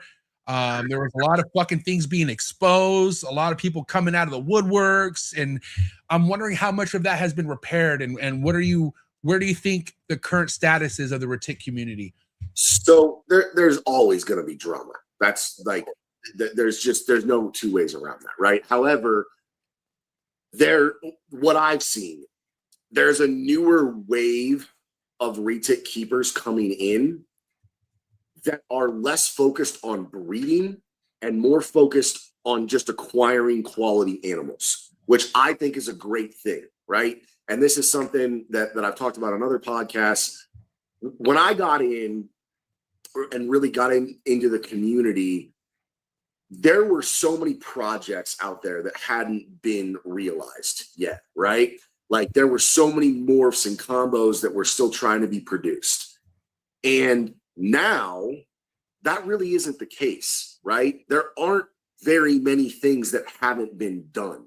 And so one of the things that has changed is you don't need to be like, oh, I really want this 4-gene animal, right? And nobody's ever made it. So I'm going to go buy, you know, this animal and raise them up and breed them. And then I'm going to make what I want. You can go buy pretty much anything you want in terms of Retics now, right? Like you can buy your dream animal. Now it might cost you a few grand, right? But you don't have to go buy the hets, put in years of feeding and care and everything to do the breeding to make that animal yourself. And so that's something that shifted, is you're able to just go and buy your dream animal, right? And that was not a reality even probably like 6 years ago, right? And it is now, which I think is a great thing. As far as, you know, the community being divided. I mean, look, I'll use myself as an example, right? There was a post recently that, you know, Reach Out Reptiles made about an animal that they had, and I publicly called Garrett out, right? And Garrett and I had a lengthy discussion, right? And we came to a level playing field on it, right? And here's the thing. A lot of people, I know there's a lot of people that dislike Garrett for a lot of different reasons. I've never done business with Garrett. I've had very little interaction with him, you know, through my keeping and breeding career. I understand why he believes what he believes, and I can respect that he believes that for a reason. I don't agree with his stance or his outlook on it, and he doesn't agree with mine, and that's okay, right? What was refreshing about it to me is that we were actually able to have a conversation, have some discourse about it, and we are trying to work something out to actually do something cool for the community and do an experiment, right? We haven't come to any terms or, you know, finalize anything yet. I think there's a lot of room just within the Retic community for public discourse and for it not to be us versus them, right? At the end of the day, we're all keeping Retics because we love them, right? And we all have a passion for the species. Number one, what aids public discourse and the ability for information to be shared is transparency, right? And that's something that I do think is starting to become more prevalent, is keepers being transparent and breeders being transparent with not only what's going right, but what's going wrong. And that's something I've always believed in fully, right? Like I put it all out there on my socials, the good, bad, the ugly, right? And, you know, even with this whole thing with Valkyrie, like not a pretty situation, right? But it's what happened. And I'd rather put it out there so that people can learn from it and understand what happened versus hide it and be like, oh yeah, no. I got a small clutch, just nothing bad happened, right? And so I think that plays into it a tremendous amount. But also something that you touched on earlier, reputation, right? That, like, people are doing their research now before they're buying. And if you don't have, number one, a public presence, or number two, a reputation that can be validated, you're lacking. Especially because of the choices you made, right? And again, I got nothing against Reach Out Reptiles, but where there's smoke, there's fire, buddy. And I feel like this is just the way I see it. Sure. I feel like just because you say you believe in something, I don't think you fucking really believe in it. I feel like when you're in it so deep and you have no choice but to say, yeah, this is how I see it, because it's going to make you look bad if you don't, doesn't make it okay to me, dude. It really doesn't. And I'm sorry, dude, but that guy has a fucking list of things that he did that are so dishonest. And again, to each their own, dude. Right. All I got to say is, bro, like, you're not fooling anybody nowadays. Nobody's getting fooled in 2026. Correct. And that part I agree with. And look, I'm not taking a side on either part of it. Again, look, there are plenty of people that dislike me in the industry for the things that I do and the things that I put out. And, especially within the locality retic community, there are a lot of guys that don't like me because of the content that I put out, because of the things that I say about these snakes. And that's fine, right? I say all the time, I'm far from an expert. I'm constantly learning. And all I'm doing is sharing what I'm experiencing and sharing what I've learned. And that doesn't make it right. I'm not saying that what I do is the right way to do things. It's just the way that I've learned how to do it. I'm open to new ideas. However, I'm also not willing to, I guess, take someone's word, right? Or someone's opinion if they don't have demonstrable results behind that opinion to back it up, right? Have something to back up what you're saying. And that's where take ownership too, man. Like, fucking you got to be accountable sometimes, if not all the time. Yeah, no, you have to be, man, because nobody's right all the time, and that is part of transparency, is being willing to say, "Yo, I was fucking wrong. Yeah, I fucked up." Like, and we all do it. We're all human. It's just a matter of, number one, being accountable for it, and number two, learning from it. Right, so you don't keep repeating the issue or the problem. And one thing I just want for the Retic community is for things to progress forward and not have one person set things back, and that can easily be done, dude, by not taking care of the fucking right person. Having them still believe that this dollar next to this Retic picture is going to ensure that this baby that you're buying is going to be the same size when it's that age. And that's just not the case, dude. And that's okay. That doesn't mean you can't work the project, but just don't fucking use car salesmen, these people, dude. Like, stop that. Like, look what it does. It fucks everything up. I mean, it really does. And it puts a fucking bitter taste in a lot of these people's mouths. I'm one of them. But again, like, the reason why I do a podcast to this day with somebody who's in the Retic game, because I still love Retics, man. And I respect the fucking people who do it right in the Retic game, plain and simple. And again, man, you guys just got to keep doing your thing, and honest content is where it's at, bro. And that's, Wes, I'm glad that you're proud of the shit that you work with, and I'm glad you don't sugarcoat. I'm glad that you're so transparent, man. I don't know why transparency is such a hard thing in the Retic community. It's getting better, I really feel like, but at the end of the day, man, like, people should be wary. They got to really fucking research the people they're doing business with. They have to. They do.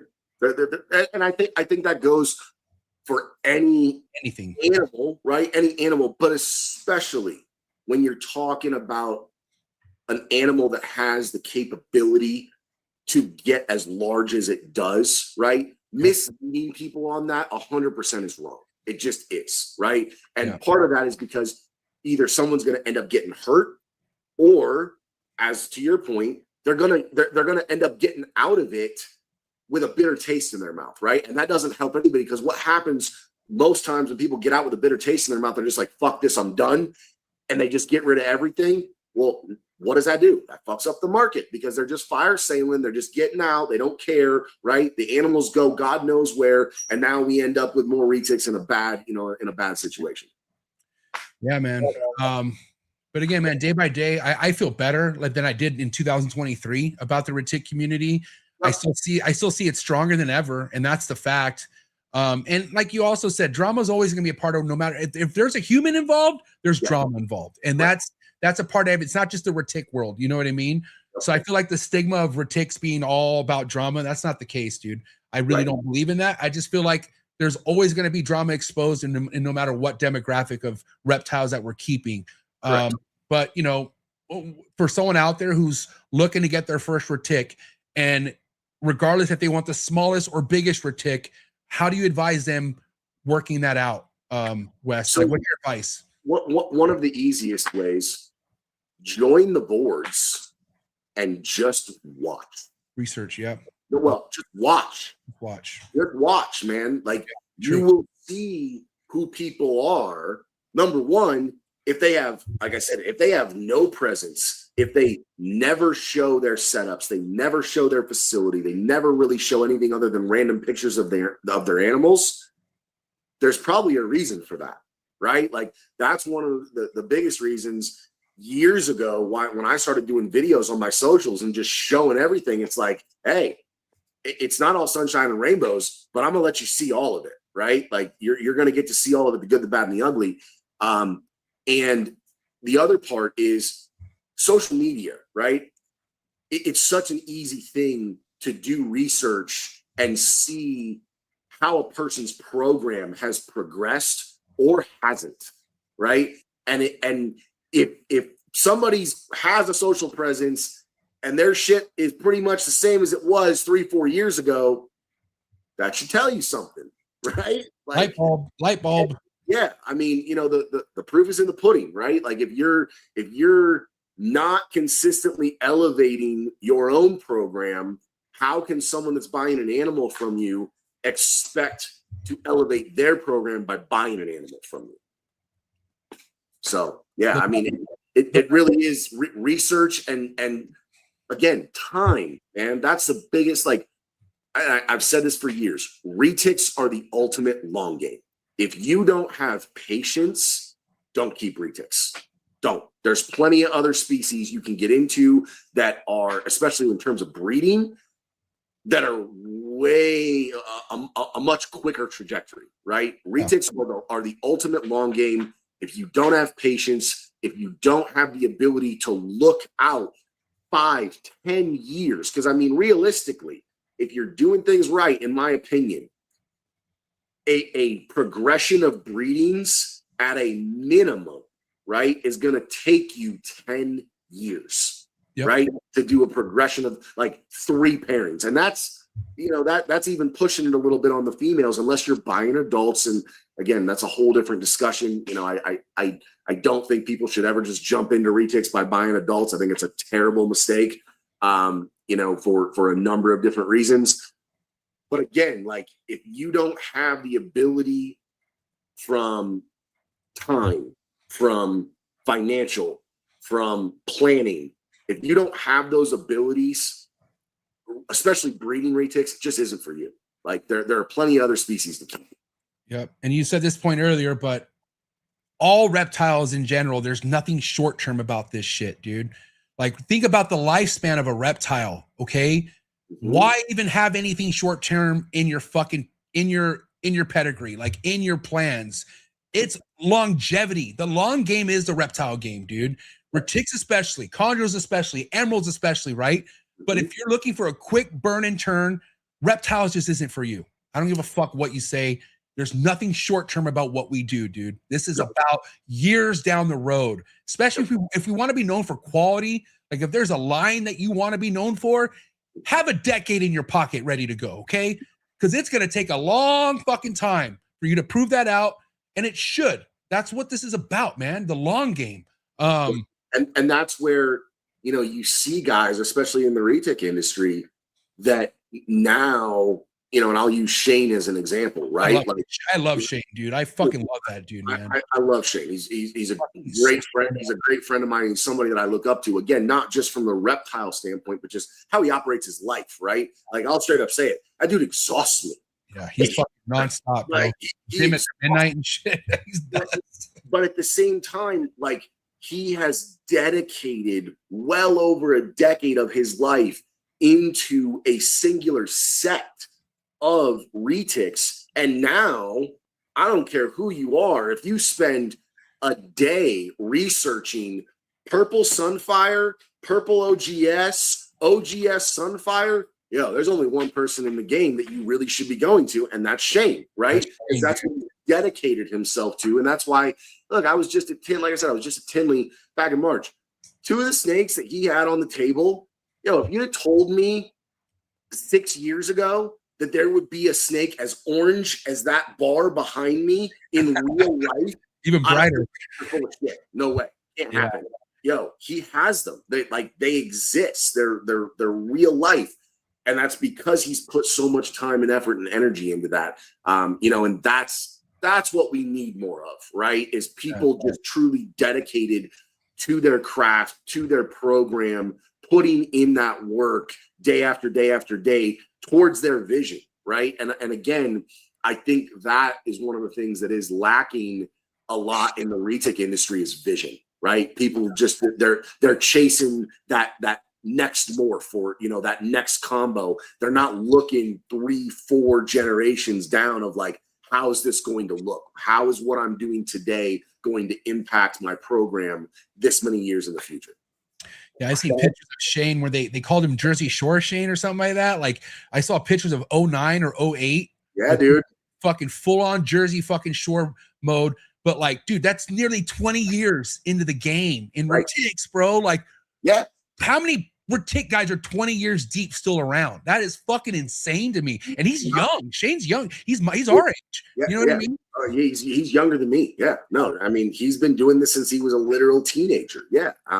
Same thing. I mean, you got guys like Jake, right? Jake's been doing this for another guy. Jake's an OG too, dude. Yeah, he is. And then again, Paul Lucan. And Paul fell off for a number of years, right? Because of his injury. Like, he had to take a big step back, but he's back full force now, and I love that he is, and I love what he does. Same thing, like, he's very dedicated to certain projects. The hypo thing is one of the things he's now really, really focused on. But he's not trying to just keep 50 retics and just make a little of this and make a little of that. Like, he's very honed in on what he's doing.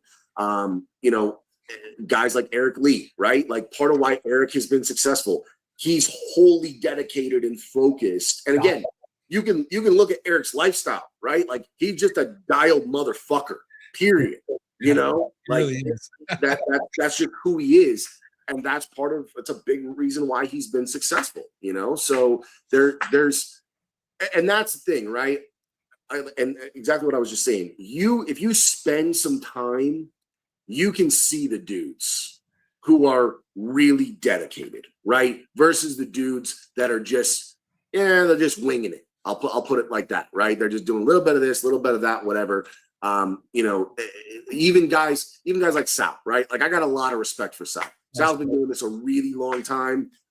He does produce a lot of animals, but he's been consistently producing really good animals for a long, long time, right? And he just built that whole new facility, and stoked for him with that.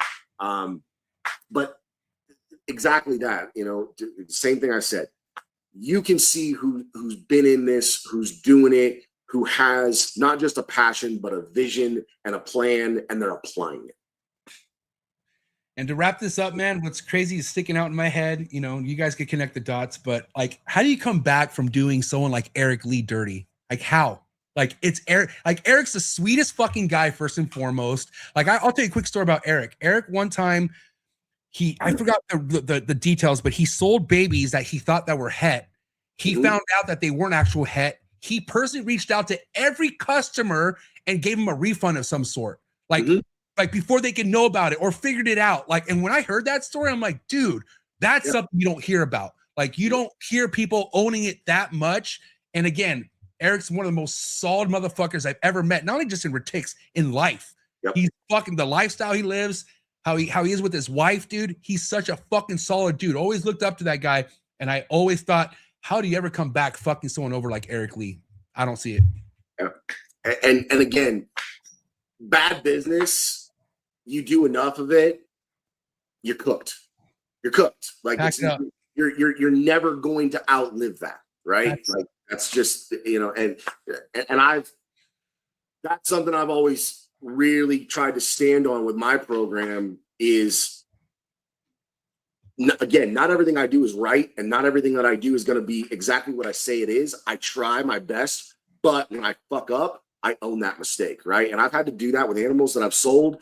You know, I mean, again, none of us are perfect. I've sent out animals I thought were female that unfortunately ended up being male. Hey, like, you take care of it, right? And make sure that you do right by your people. But that, again, it's where you can figure out who somebody is pretty quickly if you just spend the time doing the research. That's it, man. That's it. Fuck, Wes, what a great fucking round 2 to have you back. I need to do this again. I got my oils all good. My gears are all oiled up from this Retic talk, man. I miss it. I need to do more of this, dude. I appreciate your time. If anyone wants to reach out to you, what's the best way for them to hit you up? Easy, man. I mean, just search Wildfire Retics. You will find me. You know, it's all the different social channels, whether it's, you know, Facebook, Instagram, TikTok, you know, email, wildfireretics@gmail.com. Super easy. I'm not hard to find. All right, I'll put all those links in the description below. Go give him a follow. But for now, give it up. It's a wrap for Wes. Wildfire Retics. Wildfire Retics. Give it up, Wes. Hey! Hey, thank you so much, man. Hey, have a good night. We'll talk to you soon, bro. All right, take care. Later, Wes. Fucking great episode, man. That was great. Yeah, man. So much truth to take from this episode. And again, I value a lot of things that were said. I value the keeper Wes is, the dedication he puts in behind everything that he does. If you're not following him already, Wildfire Retics, please go give him a follow. All right, do me a favor. And again, man, anyone in the Retic community doing it right, good for you. Keep it going. The reptile world would not be where it's at without the Retics, and that's a fact. The Retics play a huge part. Even in my heart, Retics play a huge part. All right, so appreciate anyone out there in the Retic community. Appreciate anyone who was in the chats. Appreciate that support. If this is your first time listening, if you're not already, please hit that subscribe button for me. It does a lot. It puts this episode out to people who aren't subscribed yet. Lets YouTube know that you guys really care, and it helps grow everything that I'm doing. So thank you again for all the love and support, man. Episode 756 in the books. Don't forget, episode going on later on today, 4 o'clock Pacific Standard Time. So set your reminder for that. Quick message from the sponsors, and I'll see you a little bit later on tonight. Sorry for the interruption, folks, but a quick word from our sponsors. Shout out to tonight's sponsor brought to you by ZooMed. ZooMed is proud to be supporting the Trap Talk Reptile Network. At ZooMed, reptiles are our passion. For over 48 years, we've been creating premium foods, supplies, and habitats for reptiles and other exotic animals. We're a company made up of hobbyists that test our products on the hundreds of animals that we care for here every single day. Whether you're an established breeder or a first-time hobbyist picking up your first ball python, ZooMed has you covered with everything you need to keep your animals happy and healthy. I'm excited to talk about this new product with ZooMed called the Slither Sense. It is a remote temperature and humidifying monitoring system, which we all know how important temperature and humidity is to your reptile. And for you to have remote access to your temperature and your humidity in your reptile room could really, really be a game changer for the longevity of you keeping reptiles. So guys, make sure you check out that product. Find the link in the description below. Click on it right now. Give me your feedback in the comments below. Let me know how you're liking a brand new ZooMed product. Shout out to Focus Cube Habitats, the #1 PVC enclosure in the reptile industry. Hands down, everything you guys see behind me are 3x2x2 PVC design enclosures by Steven and Ashley over at Focus Cube Habitats. My entire room at this point, all Focus Cube Habitat enclosures, and that is for a real reason. My reptiles love them. I've had majority of these Focus Cube Habitats behind me for over 6 years now. So guys, if you're looking to expand your reptile room and get yourself some new enclosures, no better place to visit than Focus Cube Habitat. You head over to focuscubehabitats.com and see how many different design enclosures you could choose from. And you can also follow them on Instagram and stay updated with all current new enclosures on their YouTube channel. So thank you so much, Steven and Ashley over at Focus Cube Habitats. and I think I got new enclosures in the driveway, so I gotta go. Shout out to Focus Q Habitats, you are the best. Shout out to tonight's sponsor, Workshop Reptilium. Josh Hansen is doing things different over in his facility. He has one of the most diverse, beautiful reptile collections currently in the reptile hobby today, but he is doing things differently when it comes to enclosures, thinking outside the box, giving these reptiles bigger enclosures. I feel like it's something this hobby needs. So a lot of exciting stuff to come from Workshop Reptilium. I'm going to be flying up to his place to give you guys a deeper look into his facility. And I'm also excited to have an episode with Josh so he can explain himself where his goals are headed when it comes to keeping. Thank you so much, Josh Hansen over at Workshop Reptilium. Make sure you head over to Instagram. Make sure you head over to Facebook. Also, make sure you subscribe to him on YouTube. You can find all the links in the description below. Again, thank you so much, Josh, over at Workshop Reptilium. For over a decade, we've pursued a singular vision, producing the finest breeding stock the hobby has ever seen. From carefully planned pairings to thoughtfully designed environments, every detail is considered. And when you bring one of our animals home, you're not on your own. We provide lifetime husbandry support every step of the way. Whether you're building your first enclosure or expanding your collection, we're here for you. Sundown Reptiles. Shout out to tonight's sponsor, and that's the one and only MORPH Market and MORPH Market shipping. One of the biggest exciting things about the reptile hobby over the past couple years is MORPH Market shipping taking everything to the next level.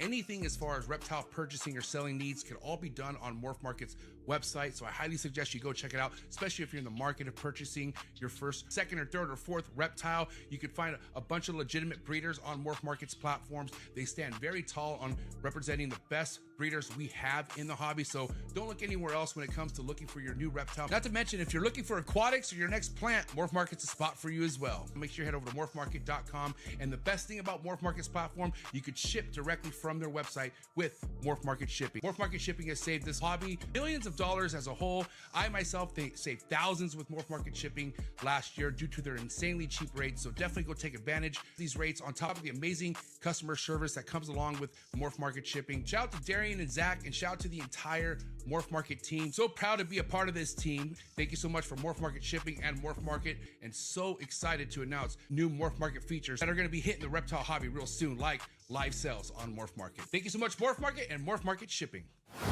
Thank you for all the fellow support. Thank you so much for anyone who watches the Trap Talk Reptile Network. Hit that like button. If you hit that subscribe button, hit that notification bell, you'll be notified of every new episode dropping here out of the network 7 days a week. And also by hitting that like button, hitting that subscribe button, it pushes this network out to other new keepers coming into the hobby. So by you doing that, it does more than you think. So thank you so much again for all the support. And if you're not already a subscriber, please hit that subscribe button. We're doing big things over here and we really appreciate it.